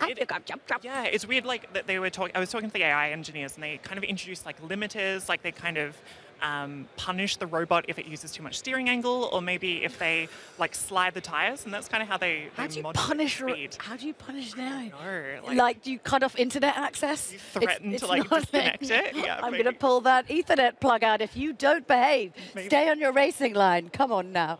It's kind of sort of terrifying, but great. Yeah. But I suppose it's quite. I mean, I think what they're trying to do is obviously like prove that it can beat humans, and then maybe like scale it back, and it's a useful tool. Yeah, definitely. So they've already apparently scaled it back a little bit for us because it was smashing us in practice. It was like just a little bit, yeah. Especially at the dirt race, it was like absolutely killing us, and it was a little bit terrifying. But yeah, they've turned it down a little bit, and I think it's about finding that balance of like speed and aggression, because they're so good at racecraft as well. You can have a really good battle with them, which is, I think, the best thing about the AI compared to any other AI that I've ever raced against. Yeah, and it looks unbelievably impressive, but also how great to practice, you know. What a great thing, you know, if you can't necessarily get online, you want to actually have some fierce competition. 100%. Like, it's so aggressive. Like, they'll run you out of road and do stuff that these drivers here will do, but it's so hard to practice that until you get to a world kind of final. That's a really good point, actually. Yes, it's a really good way of just training up and getting better to like potentially become good enough to come here. Yeah, potentially. And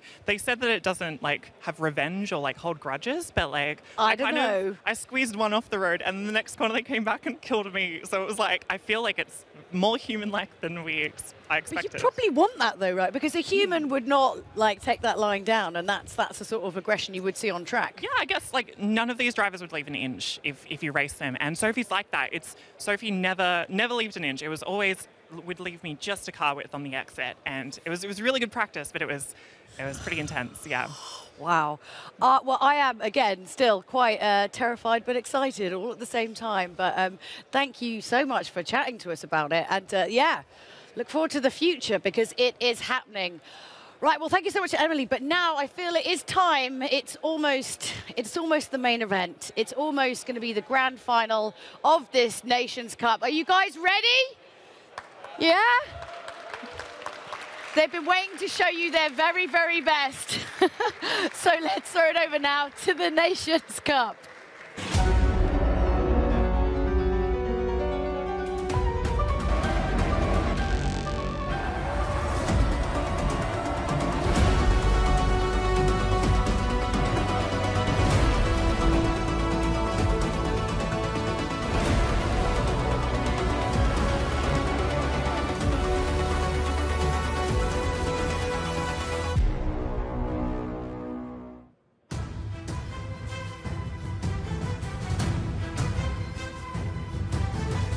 Well, the tension is in the air. The first Nations Cup live event in 2.5 years here for the Gran Turismo World Series. It is the Showdown in Salzburg. We are so excited to bring you this one. Lots of tension in the air. Valerio Gallo made it through by the skin of his teeth in the repechage. Tonight he expects to have the greatest rivalry of his life. Wants to let the show begin. Well, let's get on with it, just like us. Yeah, I tell you what, it is going to be hugely, hugely exciting. We've got 12 drivers ready to take to the grid in a 45-minute race as well. And who have you got your eye on for this one?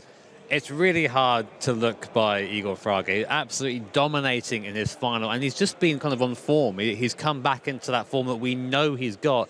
Very reminiscent of 2018. Fraga, I'd say. Yeah, maybe. I say that. Yeah, He starts on the front row of the grid. I tell you who has made a step up, though. Jose Serrano. He really starts on pole position. I mean, the last Spaniard we saw doing well on the world stage at these live events was Coque Lopez. Now Serrano's coming and he's cleaning up. It's sort of taken the baton from Coque Lopez, really. He's been showing that he can mix it up with these champion drivers, Gallo and, of course, Fraga as well.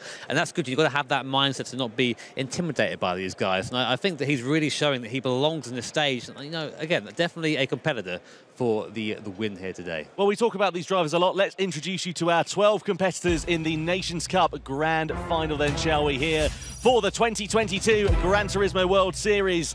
Lucas Bonelli from Brazil. Please welcome him on to the stage. Next up, we have from Japan, Tomoaki Yamanaka. 2021 Nations Cup champion of the world, Valerio Gallo makes it through. And he will line up on the grid for the grand final. Then from New Zealand, welcome from Matt McEwen. All the way from Chile in South America, it is Angel Inestrosa.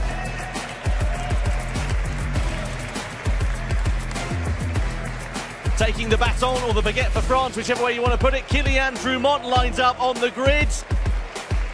And next up we look at Japan, Kanata Kawakami.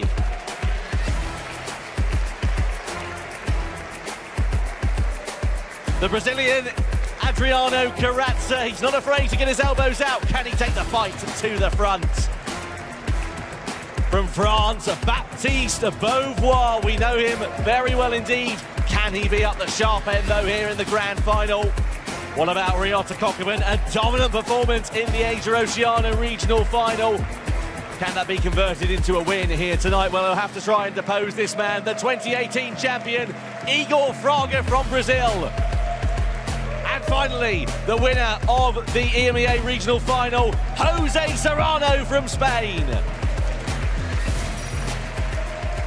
What an absolutely epic field we have here today. I can't believe all these drivers are here on one circuit. Of course, here are the lineup for the first of the grand final coming up very shortly. I can't wait to get into this one, Tom. No, I am super excited. Well, ladies and gentlemen, we are moments away from the grand final for the Nations Cup, about to get underway here at Salzburg in Austria. But first of all, we would like your respect, please, for the national anthem of our host nation here in Austria.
Well, the Austrian national anthem plays out here at the Red Bull Hangar 7 in Salzburg. We are moments away from racing action to begin in the grand final for the Nations Cup. Jimmy, we asked you just a few moments ago who you're keeping your eyes on. Now you've seen the drivers on stage. Anybody looking a bit nervous? You know who's got the swagger? Baptiste Beauvoir. He came out like, yeah, right, I got this. So I reckon, mate, I reckon he's got a chance today. He's always kind of the bridesmaid, never the bride, but he's always had the speed. And maybe that little break away from the live events has done him some good. Absolutely. Well, we've been asking not only Jimmy Broadbent, but you at home for your predictions then for this race. Who you think is going to do well? Unsurprisingly, 2018 champ Igor Fraga was up there. Takuma Miyazono, of course, not competing here. These are the results, the votes were put out basically before we knew that Takuma was sadly unable to attend. Benelli getting some good love in there as well, too. Yeah, I was quite interested to see Angelina Stroza get some love there from Chile. I mean, I don't think he's... did he make it into the final? I don't think he did. So, sorry for you guys down the 3% there, but also surprisingly, Valerio Gallo only getting 8% of the vote despite being champion last year. Absolutely. Well, don't forget, of course, we are live here in 7 languages here tonight as well. We've got our international commentary team lined up. We are live in German. We've got Mikkel and Florian in the booth there, repping the Germans. In the French booth, we have Donald and Fabian. Over to Spain, Alberto Perez and Lucas Ordonez, the passionate Italians, Emilio Cozzi and Andrea Facchinetti.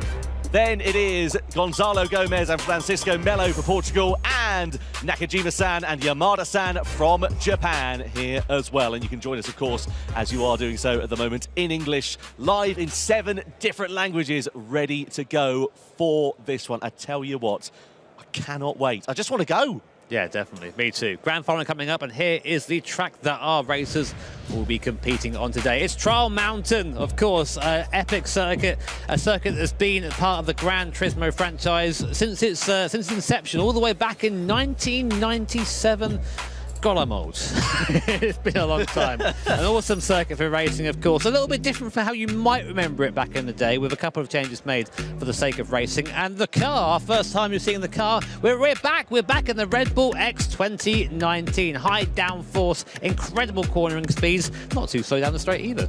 No, they are very fast machines, Red Bull X 2019s, and it is great to have them back in live racing here for GT7. You can see 30 laps there as well. 3 tyre compounds available, soft, medium and hard. There's the difference in pace right at the top. You can see the difference in strategies as well. Be keen to see what the drivers are going to be able to do, and you can see their fuel will be a consideration in this one for the first time this weekend as well. You'll only get 16 laps on a full tank, so drivers are going to have to think about when they put the juice in their car. Yeah, exactly. Very, very important for the guys to get that fuel right, because it does take quite a bit of time to get that fuel put into the car during the pit stop. So if you're behind someone, maybe you come from your pace second place, maybe just lift and coast a little bit short shift, and by the time you get to the pit stop, you'll just jump them on fuel. So a lot of considerations taken into account here for this final. We talk also about adaptability for these drivers, because in the Nations Cup, you're not just competing in one car class. You've got high downforce, low downforce. If you look at the Super Formula drivers, I mean the drivers in the Asia-Oceania region final that we had a few minutes ago when we saw highlights of it, they were high downforce. Do you think that will give them a little bit of an upper hand coming into this? Yeah, you could argue that. You definitely could argue that, because it's the most similar car to this. It's very twitchy, this X2019. It's all about sort of twitch reactions and getting precise inputs exactly at the right time. In fact, Sophie would be great at this. It's got Sophie AI written all over it. But we've seen in the past as well, you know, Igor's been pretty good in the X2019, so has Valerio Gallo. I think the best person I've seen in the X2019 isn't actually racing today, it's Mick Cazal, but they're probably glad for that down there, to be honest, aren't they? I can imagine, yeah. I mean, to be fair, who can forget his 2019 performance at Monaco when he dominated proceedings? I mean, I've never seen a drive like that. The thing is, we've not seen that sort of drive since, and what that tells me is the level of competition has just steadily risen and risen and risen, especially, of course, of the long period we had where we were all sort of stuck indoors. A lot of these guys spent their time perfecting their craft here on Gran Turismo, and my God, did it show. Yeah, absolutely. I mean, the cream always rises to the top, and I tell you what, the level of competition, a couple of years ago, it was good, right? Now it is exceptionally good. I can't believe how close it is. I mean, and you look at the gaps we've had in qualifying, half a tenth here, a millisecond there. I mean, it just doesn't get much better than that, and that is going to set us up for a treat of a race. Yes, definitely. And we did mention, of course, that these guys have been sort of stuck indoors, as we all were for a while, for a couple of years, and because of that, these guys aren't quite as used to being on this stage, being back here. So those who have been here before, those who are used to the lights, used to the noise, used to the cameras being shoved in their faces relentlessly, those guys, I think, will have a bit of an advantage here, handling that pressure, because there is a pressure at these events, and you can feel it. Yeah, of course, it's different competing at home when you're in your sitting room or your bedroom or your office or wherever your sim rig happens to be. But like you say, when you're on an international stage, you've got these sim rigs up here, you've got an audience that are watching at home, competitors watching on. It does add that extra element of pressure, and we have seen drivers cracking under pressure. One thing, though, I am particularly looking forward to is we get to see the visual emotion of the drivers as well. Ryota Kokkerman, of course, is competing here. He lines up third on the grid. He thinks Igor Fraga is going to be the most difficult driver to beat. Yeah, I think, you know, these guys have been racing together for a very long time. So I think the first final had both of them in it, and it was toe-to-toe back then. And not much has really changed. So I think getting away from the start of this, the first few laps is going to be essential for everybody. It's really easy at the start to get into sort of pointless fights and slow each other down. Strategy is going to be key here, so it's key that they all run their strategy at the right time of the race and don't get caught up in any silly fights. Well, enough talking. Let's start racing then, shall we? Let's go for the grand final for the Nations Cup in the 2022 Gran Turismo World Series Showdown.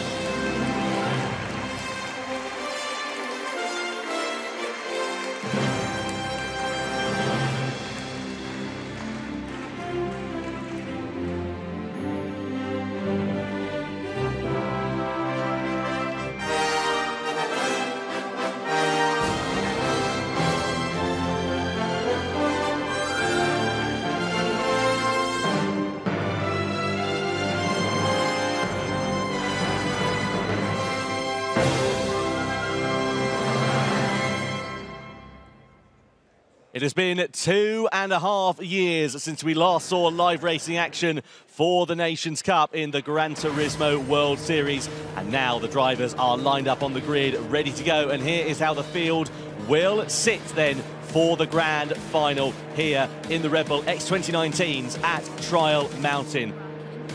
Starting on pole position from Spain, it is Jose Serrano. Alongside him on the front row is Igor Fraga from Brazil, the 2018 champ. Rios Kokeman leads the charge for Japan from third on the grid. He has got the fast-charging Baptiste Beauvoir for company alongside. Adriano Carrazza, the second of our Brazilian drivers, is P5. Kanata Kawakami lines up sixth on the grid.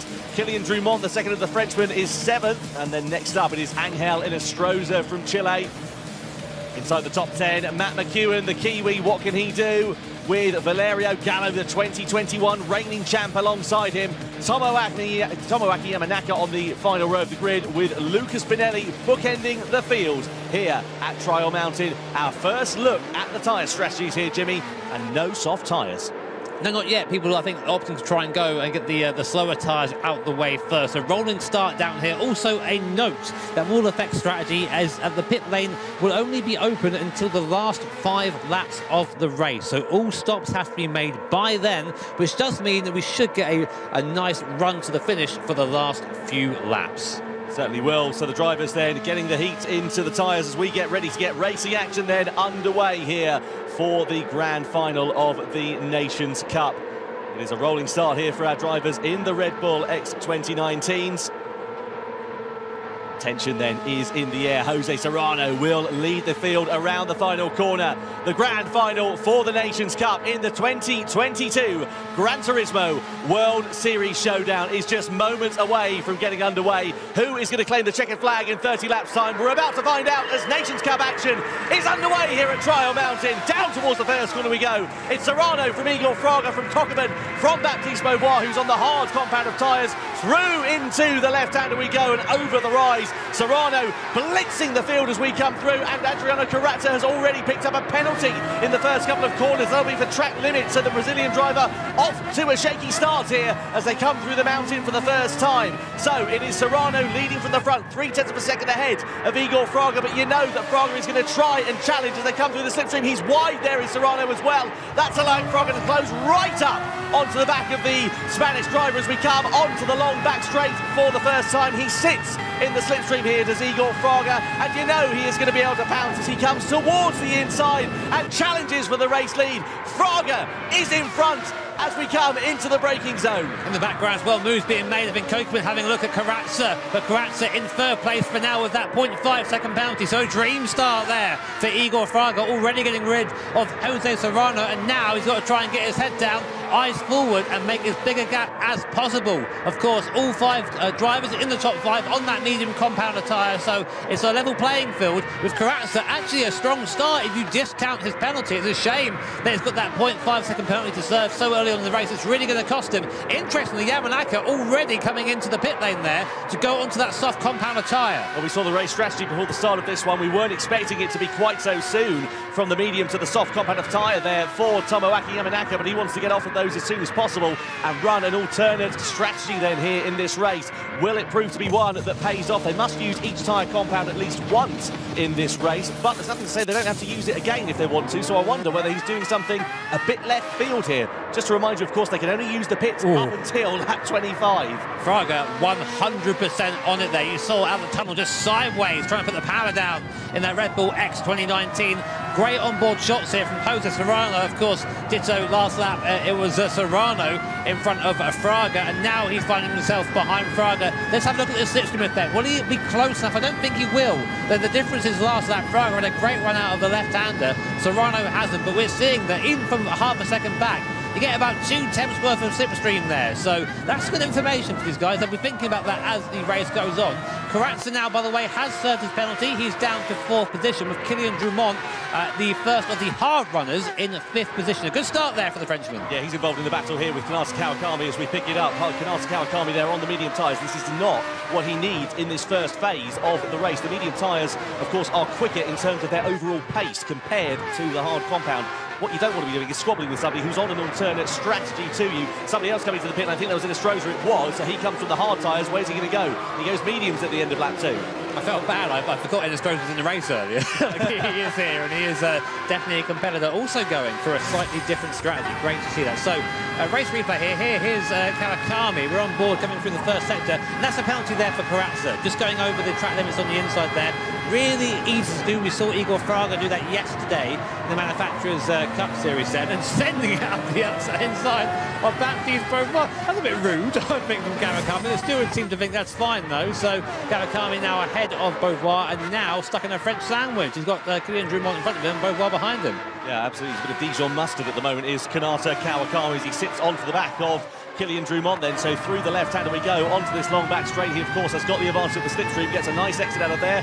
Drumont knows that, goes for the defensive line. I wonder if it might be in vain, because his back straight is so long. Yeah, it is, and he knows that, Drumont. He goes towards the racing line. No point really fighting it at this early phase in the race. He can get him back on the next one if he can just keep close enough as they go into the left-hander. Kawakami up the inside, through into 5th place. Nice, clean move there. The thing what he needs now to do is just to try and build a bit of a gap here with Drumont, but of course, it's not always as easy as that. Best laid plans don't always work out. No, definitely not. And we hope not really for the sake of drama. We'll have a bit of drama here on the DT desk. Not that I'm a Schadenfreude or anything like that. So here is Kanata Kawakami, 5th place right now on the medium compound tire. Drumont doing really well to hang on that hard compound. Baptiste Beauvoir fallen off a little bit there, as has Valerio Gallo, who's made his way through the field, of course, from the back, one of the repechage, or the first of the repechage runners to get a place here. Igor Fraga, though, a bit of a steady gap here at 8/10 to Jose Serrano. Last lap time, though, was quicker by about 0.2 of a second, so Fraga steadily pulling away at the front of the field, though on that lap, it was Karatza who was fastest around, doing a 1:29.9, except for Tomoaki Yamanaka, who did a 28.4 in the back there in 11th place in clean air. I wonder if he is doing that left field strategy there, Tomoaki Yamanaka. Let's see what he decides to do. Either way, he's got great pace underneath him as we look at this battle. 3 drivers running nose to tail with one another. That is Serrano, Cockburn and Adriano Karatza, the Brazilian who we're on board with, and this is going to be a dice for position. You can bet your bottom dollar as we come down the back straight then. So Karatza sits in the slipstream. Cockburn, of course, is being pulled along here by Jose Serrano, but look here at the overspeed for the Brazilian driver as he has a look up the inside, dives down to the inside into the left-hander, uses the camber on the inside of that corner and goes through into 3rd place. Karatza looking seriously pacey right now in that X2019. He's been quick in this car before, and he's showing he's got the speed today as well. Now up behind Jose Serrano, and to be fair, making him look fairly slow at this point. You're seeing at the moment Igor Fraga using quite a lot of fuel. This might explain why Serrano's not quite keeping up with the Brazilian driver in front, opting to try and save a little bit of fuel and have a shorter pit stop. It is much easier to find time in that pit stop than it is on circuit. Beauvoir and McEwen into the pit lane then at the end of lap 4. So, as you said, fuel is really important. We expect it to be about 16 laps or so, there and thereabouts in this race. That's how long it will go for. Of course, the drivers will have to tie that into their pit stops when they change over their tyres as well. So it's a case of when you make those longer stops, because if you do it earlier in the race, you might take the hit initially and drop out of contention, but it might come back into your favour later on once the strategies all play out. Whereas if you do it later on and you're dicing with somebody and you're only a couple of tenths of a second away, then you come into the pits and you have to take a longer stop. It can also, in turn, drop you out of contention right when it matters. Basically, get a pen and paper out, write everything down, because there's a lot of stuff going on all the time, and it's hard to keep track of. We'll do our best for you guys, of course, at home, as we ride on board with Karatza now. He's only half a second behind Jose Serrano, getting a nice big show down the straight here. Cockburn just behind us in our mirrors as we come down to this left hand. You can see Igor Fraga there heading the field. Serrano, Karatza all a little bit slow there on the inside, just had to catch a bit of a slide from the X 2019. This medium compound attire is going to start wearing a little bit now at this stage. Not a lot, but it is going to be a bit slower than it was at the start compared to that hard tyre, which will be looking strong. And again, Kylian Drumont leading the hard tyre charge. Now, speaking of charging, here's Tomoaki Yamanaka on the soft compound tyre, making everyone look very, very slow at the moment. A second lap faster than anybody, and we have a pit stop. Yeah, right, driving like he's left the gas on at the moment is Tomoaki Yamanaka. So Fraga then into the pit lane here, as well as Valerio Gallo, Kylian Drumont and Lucas Bonelli also following him through. So where does Fraga go? He goes onto the hard compound of tyre. No fuel being taken on board at the moment, so he's going to emerge with a relatively quick stop, sort of in the middle of everything really at the moment, but he's not too far behind or indeed in front of anybody, so no immediate pressure as it stands right now for Fraga to worry about. No, not at the moment. So Fraga has a little bit of time just to kind of relax, and he's got a nice gap around him. So this is easy for him right now. Just do what he knows best, put in those lap times, be consistent. But we have seen a couple of little moments, a couple of little slides. Meanwhile, our leader is Jose Serrano at the moment. He's yet to stop, though, as are the first 4 drivers. You see it's a bit of a train right now. Carrazza still on the toe of Serrano in front, but not quite able to get close enough to make a move. So these guys maybe playing a sense of just working together a little bit right now, just trying to move the train along as far as they can, because they're all realistically fighting Fraga, they're all realistically fighting Yamanaka as well on this alternate strategy, and it's anyone's guess as to how this is all going to end up, but every part of this race is important, and they have to make sure to make the most of every part of this stint. Cockburn was the fastest of this trio last time around, only by a tenth of a second or so, but certainly has good pace underneath him with a medium compacted tyre. Drivers continuing on, not coming into the pit lane then at the end of lap number 6 through that chicane. Of course, reprofiled here for Trial Mountain on Gran Turismo 7. Turns it into a much safer overtaking opportunity for our drivers. No chance of diving down the inside, and Fraga then back into the pit. So he does 1 lap on the hard tyres, then comes straight in for a set of soft boots as we see Carrazza closing up onto the back of Jose Serrano here through the left-hander, then through the right. I absolutely love the sensation of speed you get here with the Rebel X 2019s. As you said here, Jimmy, Carrazza is looking very, very pacey behind the wheel of that machine as his compatriot is in the box. So Fraga going for the free stop strategy, it seems, trying to double sit those softs. And a free stop means you have to basically be on it every lap, qualifying laps. It's a very aggressive strategy. You have to know the car, you have to know exactly the limits of a tyre you're on, whereas these guys, a bit more traditional strategy, just trying to make the use of both tyres. Both have their ups and downs, and I'm interested to see how they compare as time goes on. But interestingly, Igor Fraga, outside Matt McEwen, has used the most fuel so far. Yeah, it certainly has. So into this left-hander we go. This is one of the prime overtaking opportunities here then for Adriano Carrazza, and just sits there in the slipstream of Serrano. As we come through into the bottom part of the track, this is where it sort of begins to drop down. You can see the fantastic elevation here of this Trial Mountain circuit then. As we ride on board here, Rita Rossi Cockburn, who's keeping a good watching brief on the duo in front of him of Carrazza. Serrano certainly is Carrazza, yeah, but he's not quite close enough to mount an attack as it stands at the moment. But yeah, he's definitely looking pretty menacing, and I wonder if it's going to be a case of when and not if, because you bet if there's half an opportunity, Carrazza is going to go for it as we start lap 8. So here we are then, coming on to start lap 8. As you say, Serrano leading, Carrazza second, Cockburn third, and Carrazza getting closer and closer to the Spanish in front. Less than a tenth into the first couple of corners there, almost running over Serrano through the first part of the course.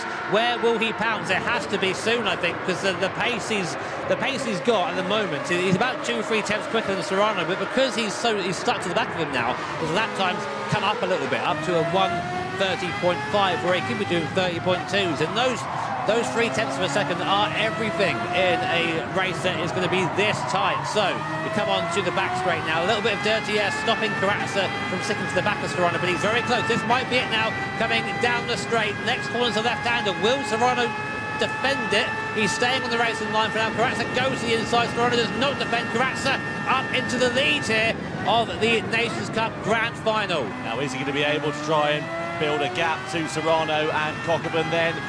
Let's see what he's going to be able to do, or is Serrano just going to sit behind him, try and retaliate and try and use the slipstream? Of course, the advantage if you're sitting in the slipstream, if you're not trying to attack the driver in front, is you can save a bit of fuel and lift off the throttle, but he's not done that, of course, and you can see that very vividly on the tower graphic. Carrazza there with less fuel than both Serrano and Cockburn. Look at Yamanaka's fuel, 58, and he's well on the charge. He's been the one behind, putting in the fastest lap time. He's only about 2 seconds behind this train, so he's almost made up a pit stop in this time already. Cockburn in the pits, going on to, we'll see what tyre he's going on to in a second, but Carrazza still leading over the line, and that lap time, yeah, a little bit quicker. He's got the pace over Serrano. Cockburn opting to go onto that soft compounder tyre, but I am super interested to see where Yamanaka is in context to Karakami, Serrano and Carrazza, because every lap Yamanaka does, he takes a second and a half out of that train.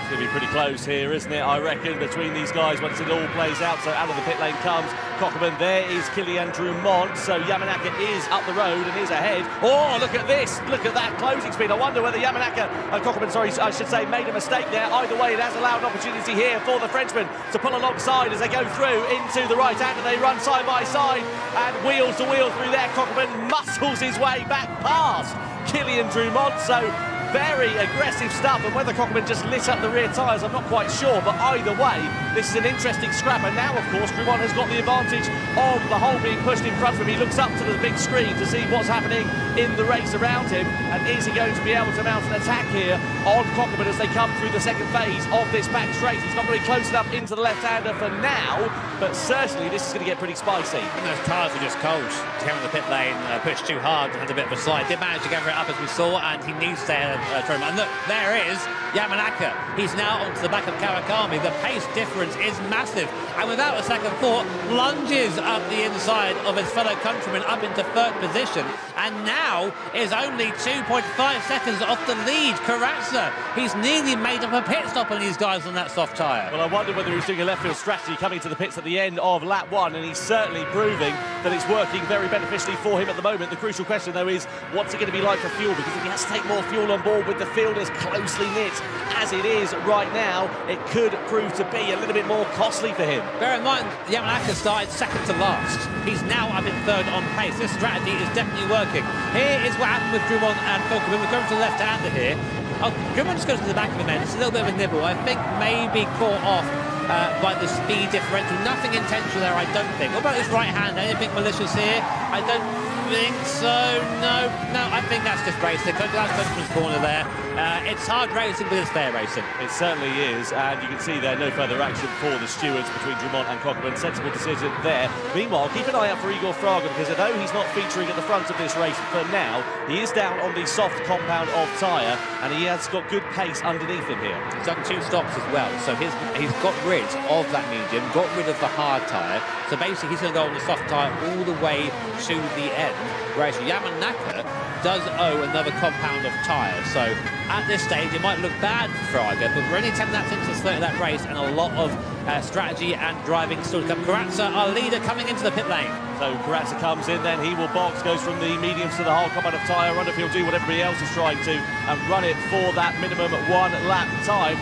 On board we ride here, meanwhile, with Yamanaka. Matt McEwen also into the pits, and he goes soft. So lots of people just trying to run the soft compound of tyre, and of course they are going to have to come in once again to owe a bit of fuel in this race. Just a reminder, of course, the pit lane is only open until lap 25. Here comes Yamanaka down the inside, into the left-hander, through, into the lead. So from second to last to the front, but spins it round.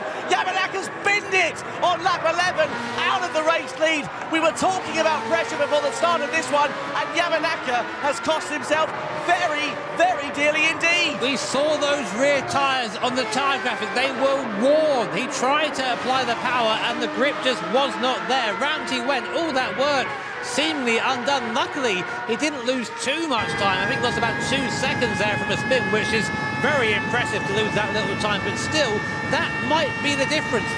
These strategies, we have to do more than 1 stop. You really, really need to be on it, and we are now under investigation. Was there contact between Serrano and Yamanaka? I don't think there was. I think he was through, but we're going to replay on that at some point and see if we can dissect what happened there. But Yamanaka now, lost about 2.6 seconds from that spin. Yamanaka needs to strike while the iron's hot, and that's exactly what he's done, retaliating at the next possible opportunity against Kanata Kawakami. And comes into the pit lane then, does Yamanaka. No surprise there. The tyres were under 70%, and when they get to that point, they fall off a cliff, according to the drivers, and no surprise there for Yamanaka's coming, but he's got to go onto the hard compound of tyre, let's not forget, so this could completely screw up the strategy that he was planning to run, because he's now going to be a bit further back than he would have liked, and those 2 seconds could be the difference between him battling for the win or battling inside the top 5, let's say. This has been fascinating so far as a race, as a strategy example. I've been trying to work it all out as it's been going on and failing dismally, which is, par for the course if we're honest, but Yamanaka comes out of the pit lane. Look at that. Yeah, imagine 2 seconds on the road, where would he be?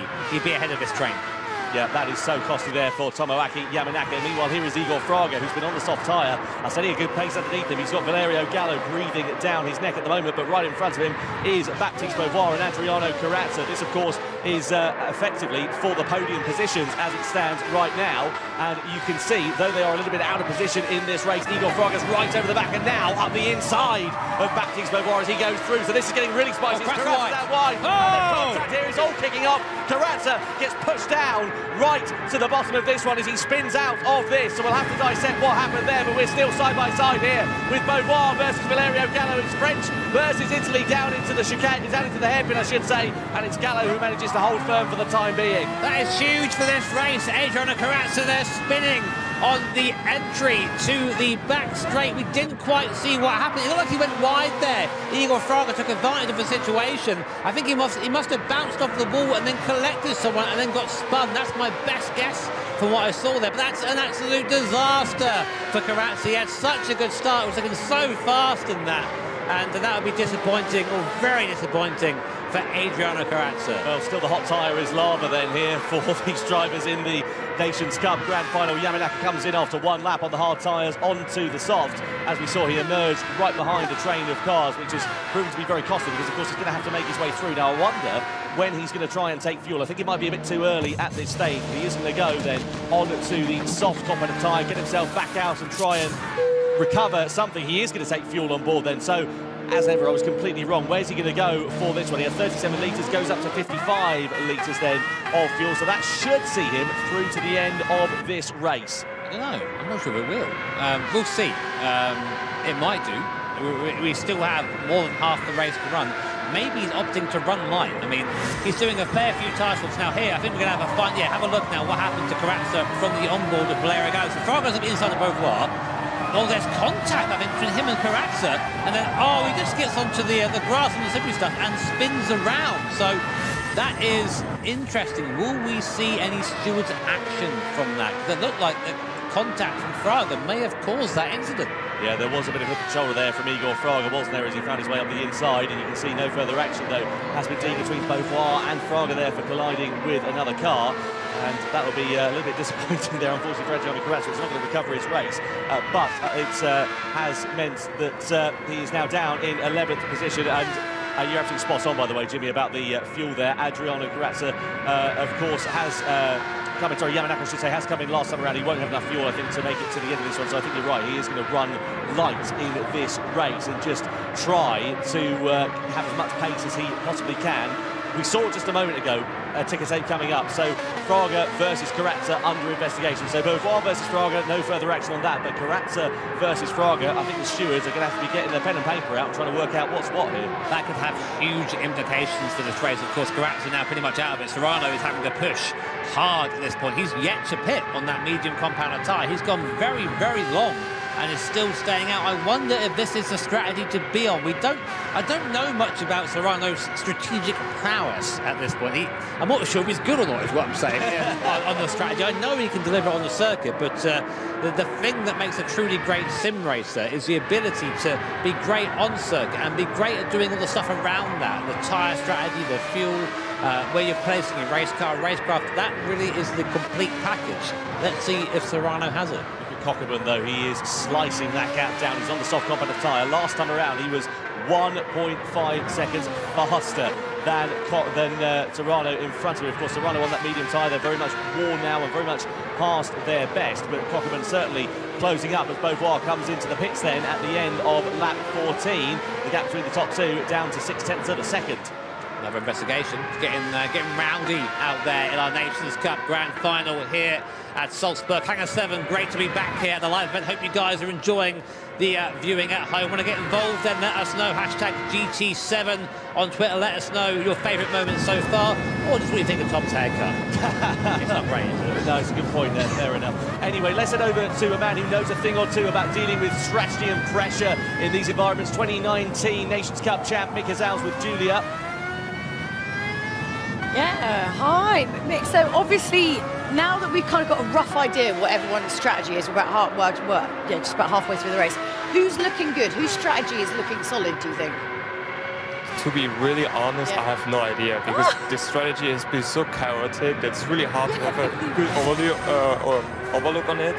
But personally, I feel like Valerio Gall is in a pretty good position, because he was like trying to save fuel behind the entire field.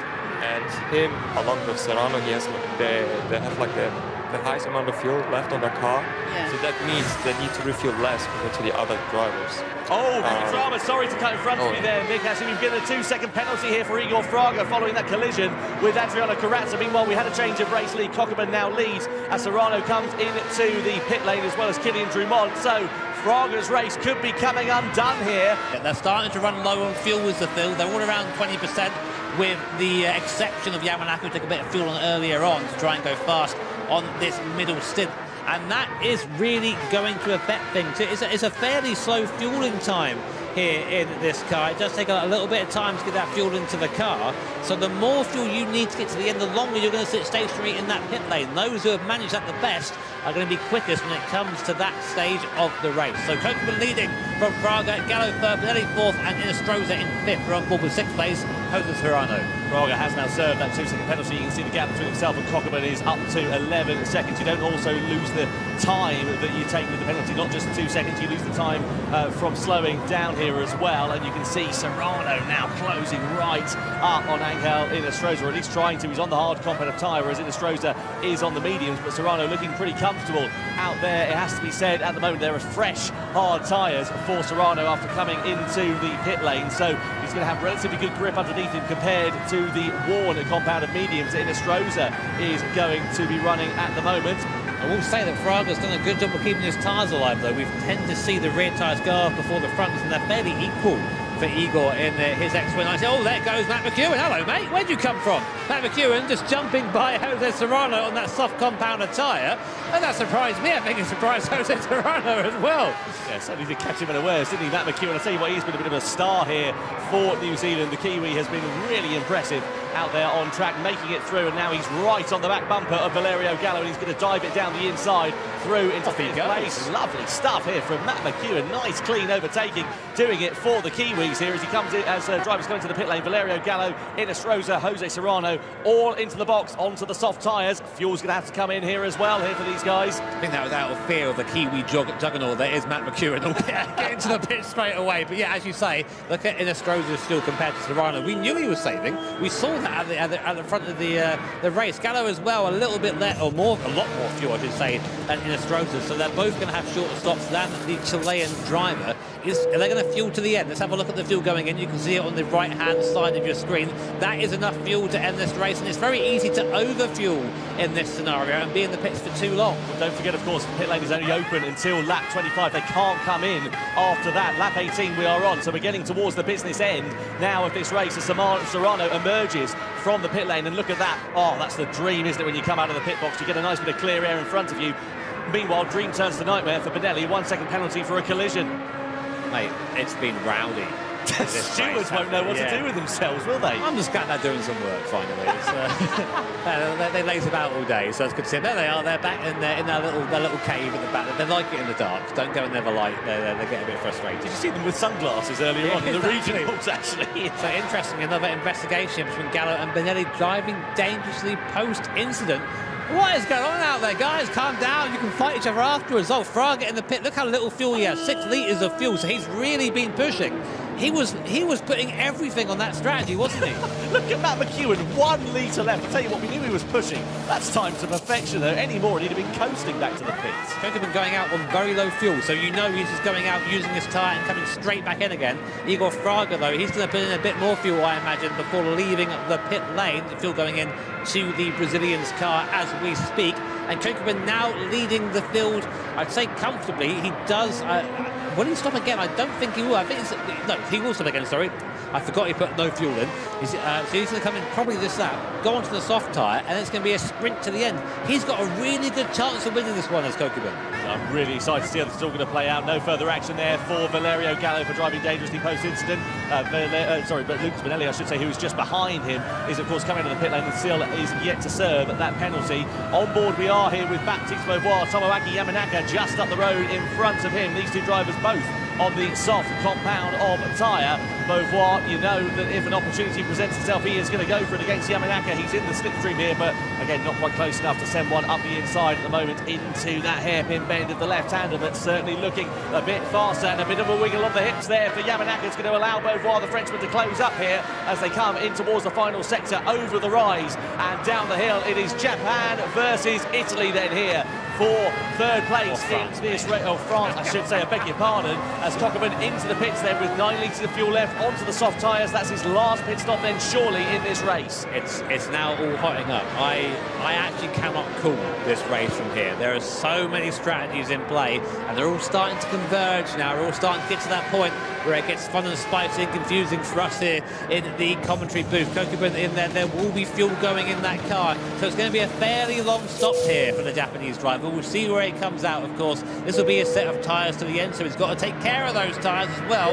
We can't be using up too much, because towards the end of the race they might fall off. So Drummond is now leading this race. Kylian Drummond, his first ever live event, and he's now currently at the head, with Yamanaka second on that strategy and Beauvoir in third. This might finally be Beauvoir's time to shine. Praga goes through ahead of Cockburn then here as he comes out of the pit lane, but of course Cockburn is on soft tyres. They're a bit fresher. He's got a little bit more fuel on board him, though. This is going to get really interesting here. Jose Serrano's not too far away, also on the soft compound of tyre. This is going to be a frenetic end to this race. 10 laps, 9.5 laps now remain as Beauvoir goes to the inside of Tomoaki Yamanaka and eventually does get through into second place. Just looking at his tyre wear for Beauvoir, he, I think, can go to the end on these. I think he's made his 2 stops he has to make, being on the hard, being on the medium compound tyre. So I think this could be to the end for him. Be interesting, though, to see how it all works out in terms of fueling there as well. I think he's just about got enough, but we'll wait and see how it all plays out here for Baptiste Beauvoir. We look here at Cockburn with Serrano trying to close up onto the back of him, so these are the soft job runners. I'll tell you what, despite that penalty, Igor Fraga has been really pushing very hard. Now emerging ahead as Karatsa comes into the pit lane, no litres of fuel left, quite literally coasting to the box. We know Karatsa, of course, has had an incident-filled race, and it's not going to be, unfortunately, a podium challenge for the Brazilian. Yeah, please ignore me. The top 3 drivers definitely do have to stop again, because they all have less than 10 litres of fuel in the tank. That will not get them to the end of the race. Who the hell is winning this thing? I'm sitting here trying to work it out. At the moment, Igor Fraga.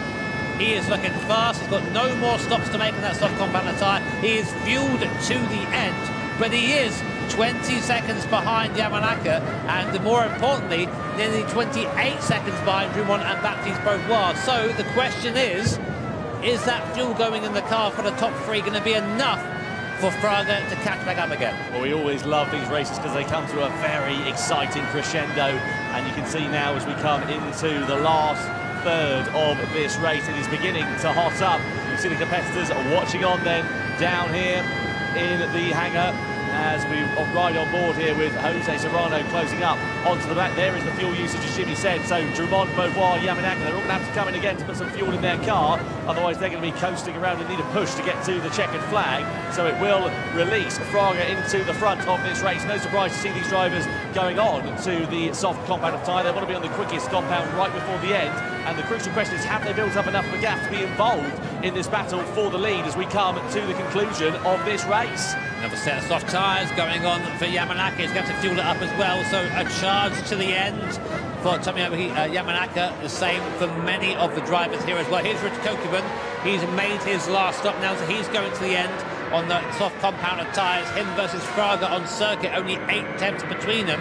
Jose Serrano there as well in the background. Where will Yamanaka come out? He's going to be behind this lot. Absolutely for sure, that one, because he's still taking fuel on board as it goes now. So Yamanaka's going to have to really drive very hard. That 4-stop strategy, I don't know if it's going to be something that pays off for him. He comes out the pit lane, ninth place. He has got the mother and father of all jobs to do to try and salvage something from this one. You have to think it's the gap to Fraga we're looking at, and that's about 6-7 seconds, maybe 8 seconds. So he's got to make up 8 seconds on Igor Fraga in second a lap, isn't it? In 9 laps.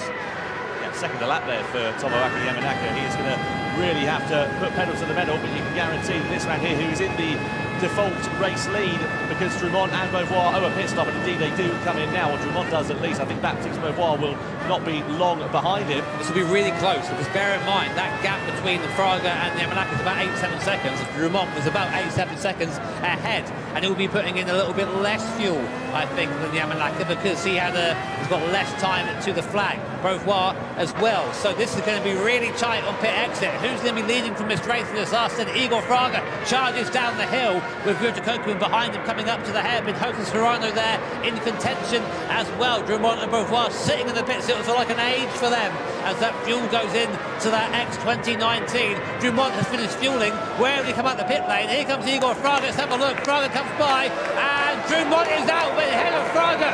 Drumont has jumped Fraga. 1.5 seconds is the gap now, and it's now a sprint to the end. He's on fresh soft tyres, don't forget. He's going to have to get a bit of heat in him over the next couple of corners, but he's got enough of a buffer in hand. If he can keep Fraga out of slipstream range, then it's going to be absolutely crucial. So it was a win yesterday for Subaru in the Manufacturers' Cup here with Kylian Drumont, one of the drivers who was behind the wheel. Can he do the double here in the Nations Cup and keep Igor Fraga at bay? It is going to be a sprint to the checkered flag, and the advantage for Drumont is he's got fresh rubber underneath him, but the disadvantage, he's got a reigning or a Nations Cup champion from 2018 trying to challenge. Yeah, and less than 2 seconds behind. What does that tell us? That penalty for Fraga was a night and day difference. Without that penalty, he would be leading this race right now. We told you it would be important. We told you these gaps are marginal, and that 2-second gap has really changed the landscape of this race for Fraga. So Drumont now 1.4 seconds ahead of Igor Fraga. What can Igor do on those tyres? He's got about a 5%, 6% more worn tyre than Kylian Drumont, which makes a big difference on these softs. Kokubun there as well, as is Serrano and Gallo. I think maybe that Gallo charge has fallen off somewhat, but really tight at the top here and far from being over. I think, in fact, that maybe Drumont has pulled a little bit of a gap over Igor Fraga. It's been a brilliant strategy here from Kylian Drumont. We ride on board with Igor Fraga trying to chase him down. So we're coming towards the end of the pit window, by the way. Not that it's going to be too much of consideration because everybody's now in their final phase of this race. The pit lane shuts after lap 25. Nobody can come into the pit box, and we've seen a variance in strategies up and down the field. The upshot is, as we come into the conclusion of this one, every driver is now sat on the soft compound of the tyre. Of course, there are varying degrees of wear depending on when they change over to them, but this is really, really exciting. We love a sprint to the finish here in the Nations Cup, and you have to think that Igor Fraga, I wonder if it might just be a bit too little, too late. I don't know if he's going to be able to close up onto the back of Drumont here. This is going to be an amazing finish to this race. Of course, Kylian Drumont, his first ever live event here in person, and showing the skill and talent that he possesses.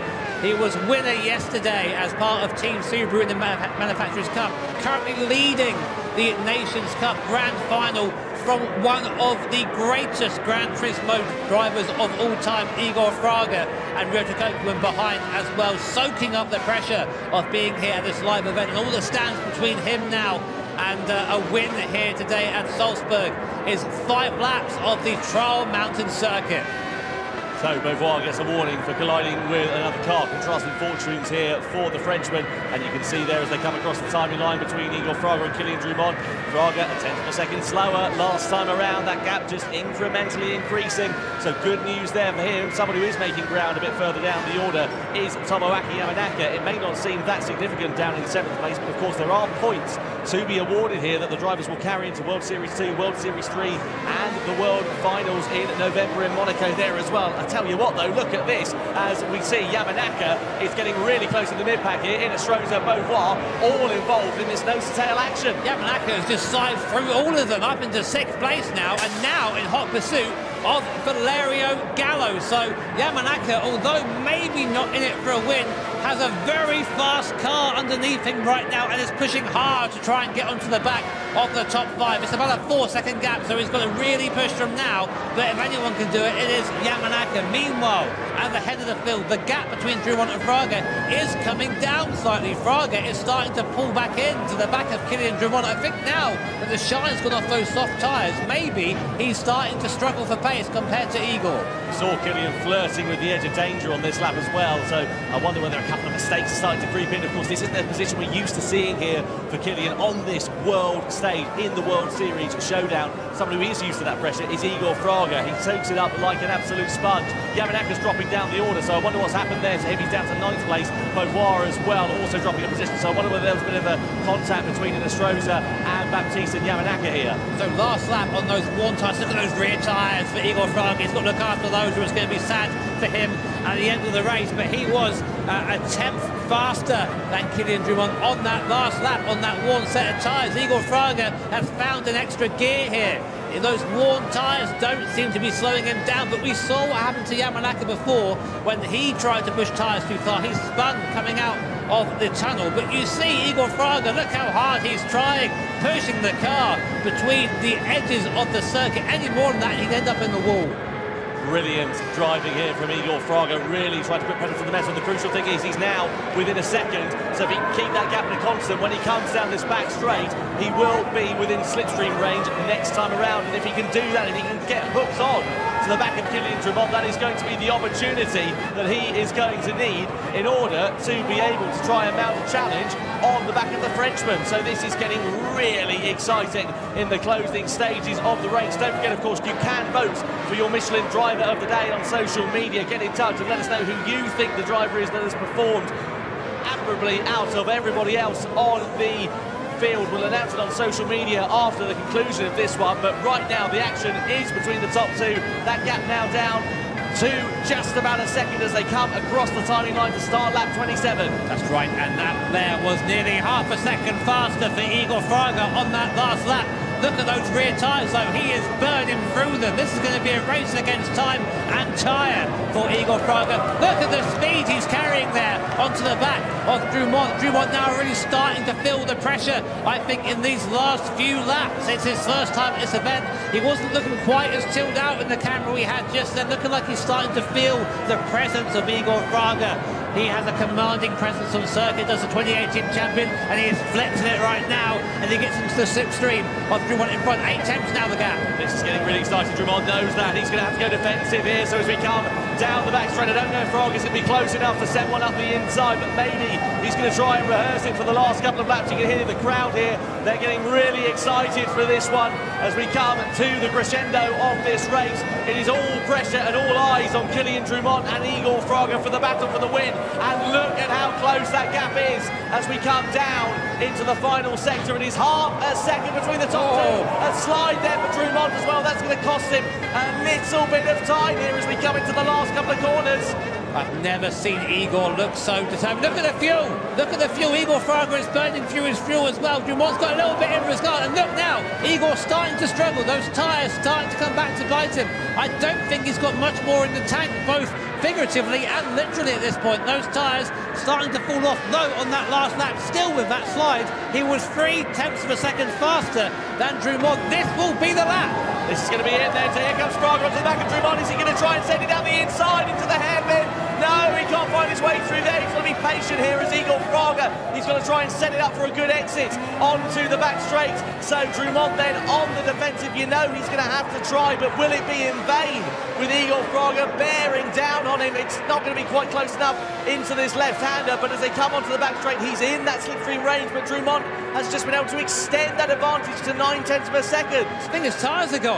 Through that first sector, he was nowhere compared to Drummond there. He lost about half a second in that series of corners. So although he managed to get back 71% on that rear tyre, what were the guys saying? 70% and lower, it's going to start going away from him. Fraga having to try and play as he will. I think his tyres are gone. Fraga, the charge halts as Killian Drummond keeps his tyres alive. I don't think he's got anything left in the tank there. And Drummond now gets a massive wave of relief on that. The gap goes up to 1.6 seconds. This is now Drummond's race to lose. Oh, Fraga is going to be absolutely fuming, isn't he, behind the wheel of that X2019. He's driven valiantly, but I think, as you said, it is going to be all in vain as we come then to start the penultimate lap. And the gap now up to 2 seconds. Fraga is going to be fighting for survival here, and he's only 3.5 seconds ahead of Ryota Kokubun as well, so this is getting really exciting, and fuel to consider here as well too. Yeah, Igor Fraga had pretty much no fuel in the tank last time we saw, so he's probably cruising around, 6 litres now. Kokubun has a bit more. I wonder if Kokubun now has the chance to maybe pull up to the back of an ailing Fraga. It's not the first time Fraga's run out of fuel. I don't he wants reminding of that, but the 2018 champion, his challenge has faltered, and the new kid, the Frenchman Kylian Drumont, holding together under pressure, and now only has a lap and a half between him and his first win in Nations Cup behind him. Serrano and Gallo. Oh no! Into the mountain goes Valerio Gallo. Such a shame there for Valerio. We know what the pressure can do to these drivers, and Valerio has thrown it all away from 4th place there. That's crucial for his World Series points here as well. As you can see, Drumont continuing on with a 3.5 second gap now over Igor Fraga. Keep an eye out between Kokubun and Fraga as well. Kokubun's got a bit more fuel underneath him. 2.8 seconds is the gap, and Fraga now, it goes from attacking to defending. It's damage limitation. Here's Beauvoir on Serrano. They're going to go toe-to-toe into the final sector of this lap. Is Beauvoir going to send it on Serrano? Yeah, he is. Up the inside, Beauvoir goes through. Looking like a great day for our French fans right now. It just got a little bit better. Baptiste Beauvoir up into 4th place as Kylian Drumont, our leader, comes on to the last lap now. One more lap of the Trial Mountain Circuit separates him from glory. He's got a 5-second gap to Ryota Kokubun. Fraga now falling off big time. Kokubun is catching at a rate of not 1.5 seconds now between Kokubun and Fraga. The French commentators over the other side of the room here at Hangar 7 are going absolutely berserk, and what a drive it has been from Kylian Drumont. Look at the gap now between Fraga and Kokubun. 9/10 of a second slipstream range here for these two. It's got nothing now, Fraga. It's got no fuel, it's got no tyres, it's got no fans, and Kokubun is so close. It's going to be down the straight. He might have saved a little bit of fuel here just for this defence. Let's see what happens then as we come down the back straight then for the final time here. Igor Fraga, 3 litres left, but Kokubun's in the same boat as they come down. I think he's just going to have enough, at least for the time being, against Ryota Kokubun, and all he's going to do is park that car in the right place for the final sector, and Fraga will take home 2nd place and some crucial points here in the grand final for the World Series in the Nations Cup. Kokubun closing, but I think it might be a bit of a day later than Donald Short unless he can send it down the inside. Is he going to have a go on Igor Fraga? Fraga parks that car perfectly on the apex. It's going to come down to the final chicane here. He has a slide coming out, and Fraga has to defend, but coming through into the final series of corners and across the line, Kylian Drumont does the double in the Nations Cup. It's his first ever win on the international stage in the Nations Cup, and it is an amazing performance from the Frenchman. Fraga does hold on for 2nd place ahead of Ryota Kokubun. What a finish to that race! What delight for Kylian Drumont! A win for Subaru yesterday in the Manufacturers' Cup. It's a win today in the Nations Cup. It is the double for the Frenchman. Delight for Drumont at Trial Mountain. What a race for Kylian Drumont. He's come here, his first time event, and he's made the 2021 Nations Cup champion and the 2018 Nations Cup champion look slow in comparison. What a race for Kylian Drumont. A valiant effort, to be fair to him, for Igor Fraga. Just run out of tyres, and great to see there that sportsmanship at the end. But everyone there lining up to congratulate our Nations Cup winner here at Salzburg, Kylian Drumont. That was absolutely amazing. Great to see Danny Sollis, one of the first drivers up on the podium, his Subaru teammate, and Kylian Drumont. Well, is this the changing of the guard in the GT World Series? Drumont takes the spoils then here. Wow, that was absolutely amazing. I think I've lost my voice after that one, you know, JB. I'm good. Well, I mean, like, that was just action-packed. I mean, we tend to have sometimes of these longer races, they tend to be a bit quieter, a bit cooler. There was no quiet period in that race. Halfway through, everyone decided they wanted to crash into each other. We saw people trying four-stop strategies. We saw people lunging up the inside, people running out of fuel nearly, and what an amazing series of races that was and overtakes. Here are a couple of highlights from that. Early on, of course, we had Karatza, one of the people who suffered a bit there in that race. Karatza got taken out early on by Igor Fraga, and that penalty would prove costly for him. Certainly would do. You can see there was lots of action further down the field, and Usman up the sharp end as well as Yamanaka spun it round. It cost him very dear. The strategy didn't quite work out for him. It left him with a lot of work to do. Karatza also in the wars in that race as well, and Igor Fraga being given a penalty, which you'd never know. It cost him a lot of time. It might have just given him that bit more breathing room, and maybe that was the difference. Yeah, really awesome. To see Kylian Drummond take advantage of that, and it did make the difference because when he came out the pit lane, the gap was less. There was actually a move made there by Fraga, and his tyres fell off, and he found himself having to defend from Richard right at the end there. Luckily for him, just about managed to hold on. Drummond, of course, taking the win there from Fraga, from Kokugan, our top 3 here in Nations Cup. Look at this. Look at that. I love that. That's what you don't get to see when we've been able to do these events online. The emotion, the outpouring of it here on this international stage. Kylian Drummond takes a fine victory in the Nations Cup World Series Showdown from Igor Fraga and Ryota Kokuban. Baptiste Beauvoir, great race from him up in P4 ahead of Serrano, Lucas Benelli, Tomoaki Yamanaka. What might have been, could he have been involved in that action if it wasn't for that spin? Yeah, same for Valerio Gallo as well. A night to forget for the 2021 Nations Cup champion. And Matt McEwen, of course, ending off our finishes there. But that was an amazing race. I'm still trying to just process it all. Yeah, absolutely. I mean, that was just mega, wasn't it? I mean, there was, like you say, action up and down the field wherever you looked as well. And I think there will be delight for some drivers. There'll be frustration for other drivers. I'm thinking Adriano Karatza. He'll be wondering what might have been Tomoaki Onaka as well. You know, again, drivers who had pace, had performance underneath them, but just didn't have the fortune on their side. I'm just so happy about doing these live events. I can't tell you the vibe during those last few laps in here. It was so tense. Everyone's on the edge of their seat, and it was so nice to see a relative newcomer pretty much come out of nowhere and do the double. Manufacturers' Cup yesterday, Nations Cup today.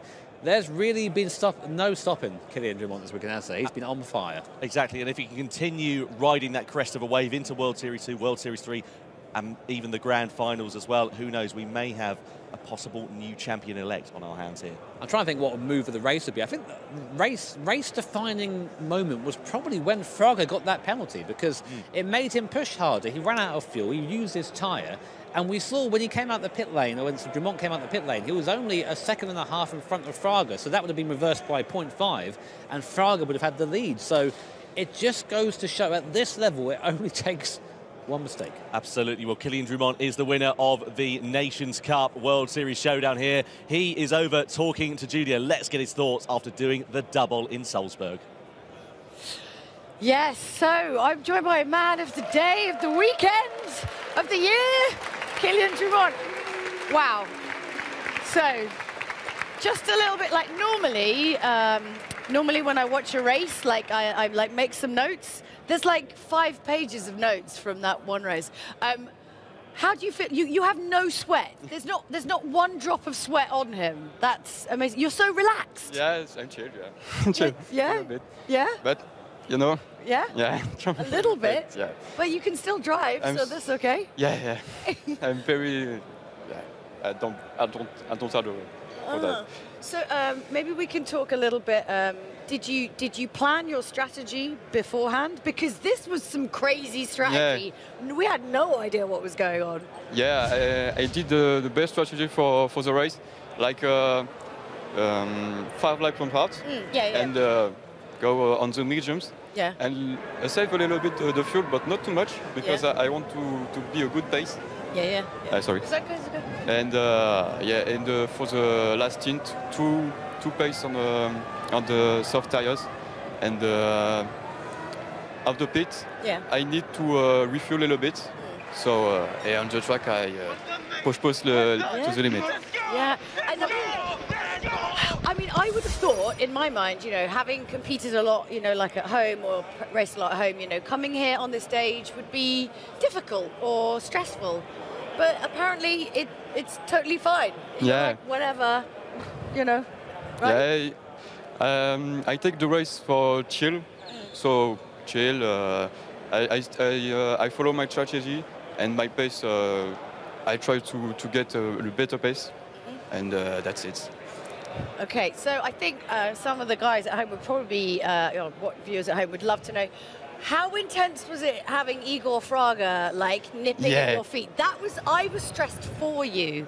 I see Fraga behind me, and I see I need to save the fuel. Yeah. So, what do you do? And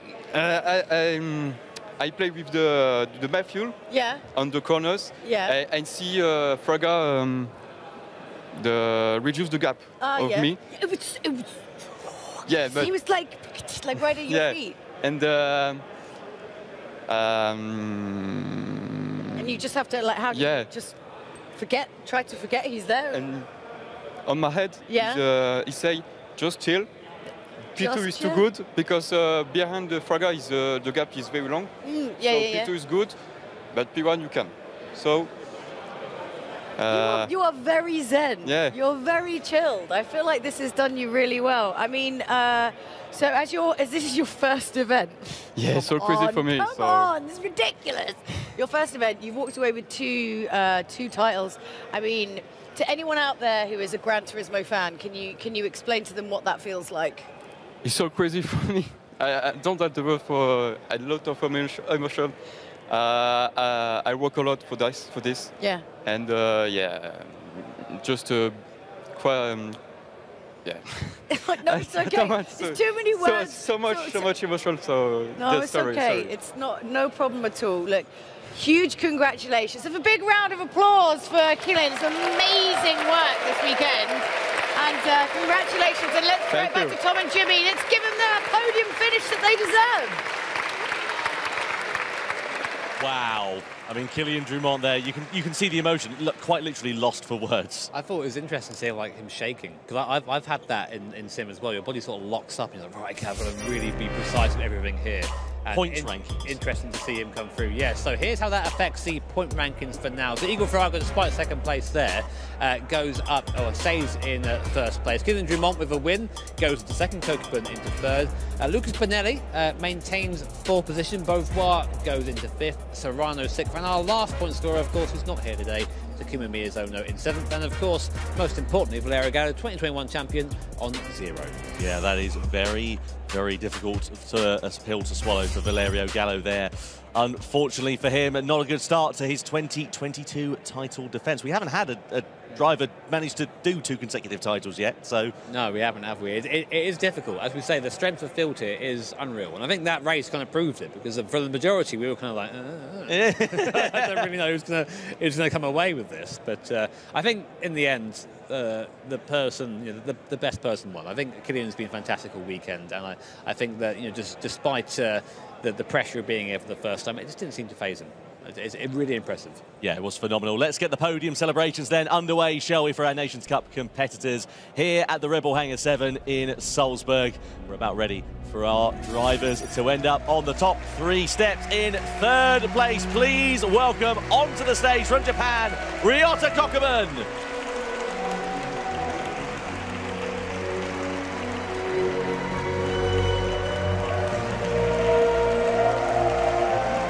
Great drive from Ryota to take third place in some crucial points for the World Series.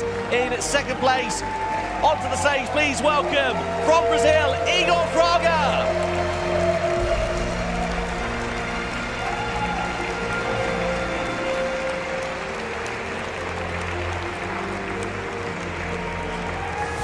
And in his first ever Gran Turismo World Series event, he takes victory on his debut. Please welcome on stage from France, Kylian Drumont!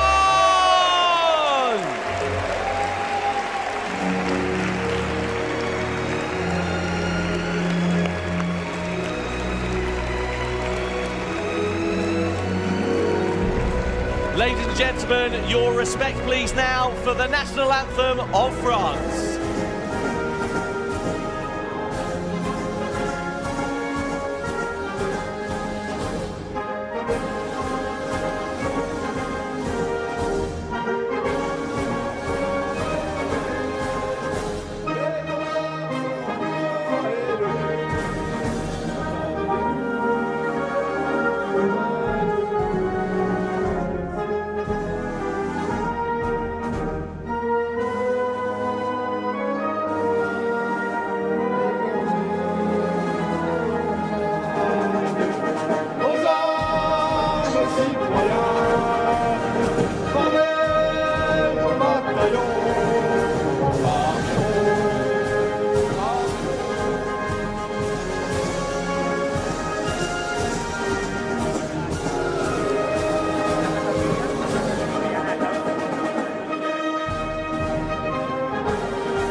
The national anthem of France plays out for the winner of the World Series Showdown in the Nations Cup for Kylian Drummond.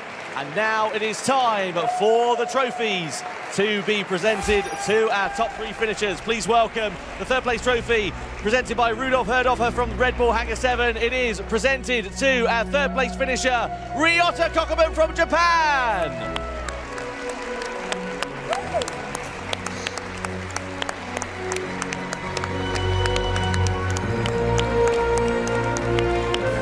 Second place trophy is presented by Genesis chief designer John Kraszewski, and it is presented to our second place finisher in the Nations Cup, to Igor Fraga from Brazil.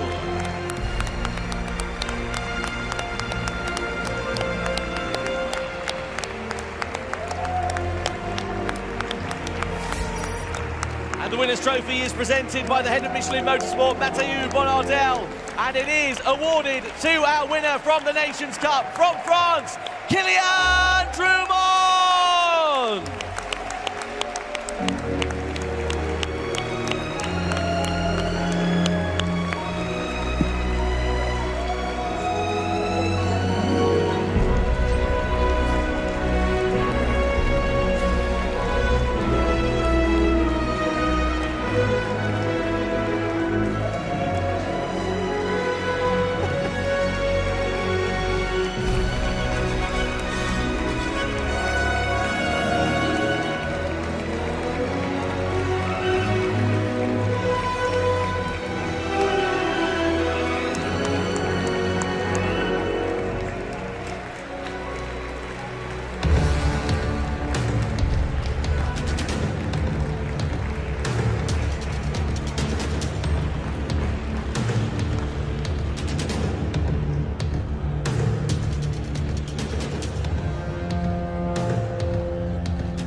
Wow.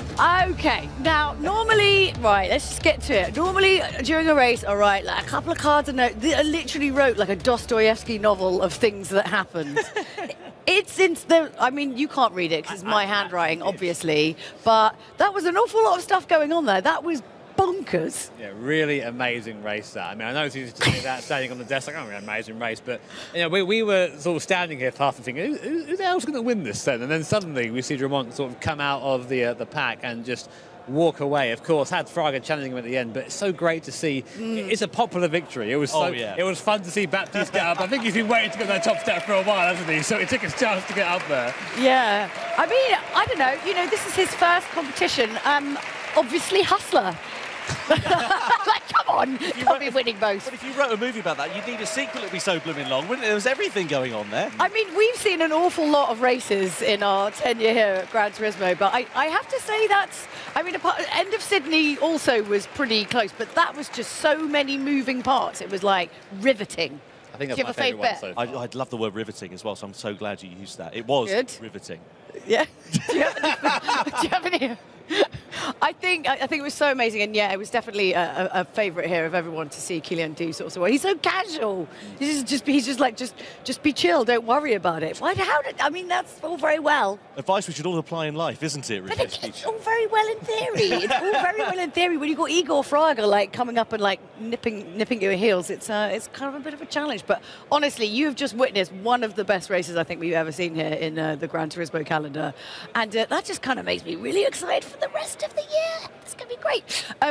We've had a lovely time, but also don't forget you can vote for the Michelin Driver of the Day, although I kind of feel like I think we might know what the answer is to that one, but please do feel free to vote.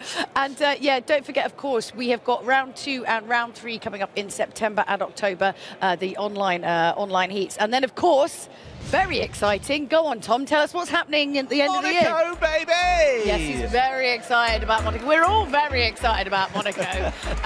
So, yeah, do stay in touch with this. Keep watching. As you can see, we have got some of the best sim racers in the world here competing. And as the level has been increasing, Jimmy, what do you think? I mean, it's only going to start hotting up. It's only going to get a little bit more interesting. I mean, when you're forcing Igor Fraga into mistakes and into bad strategy calls, and I think that shows you just how high the level is now, and I think it's only going to get better.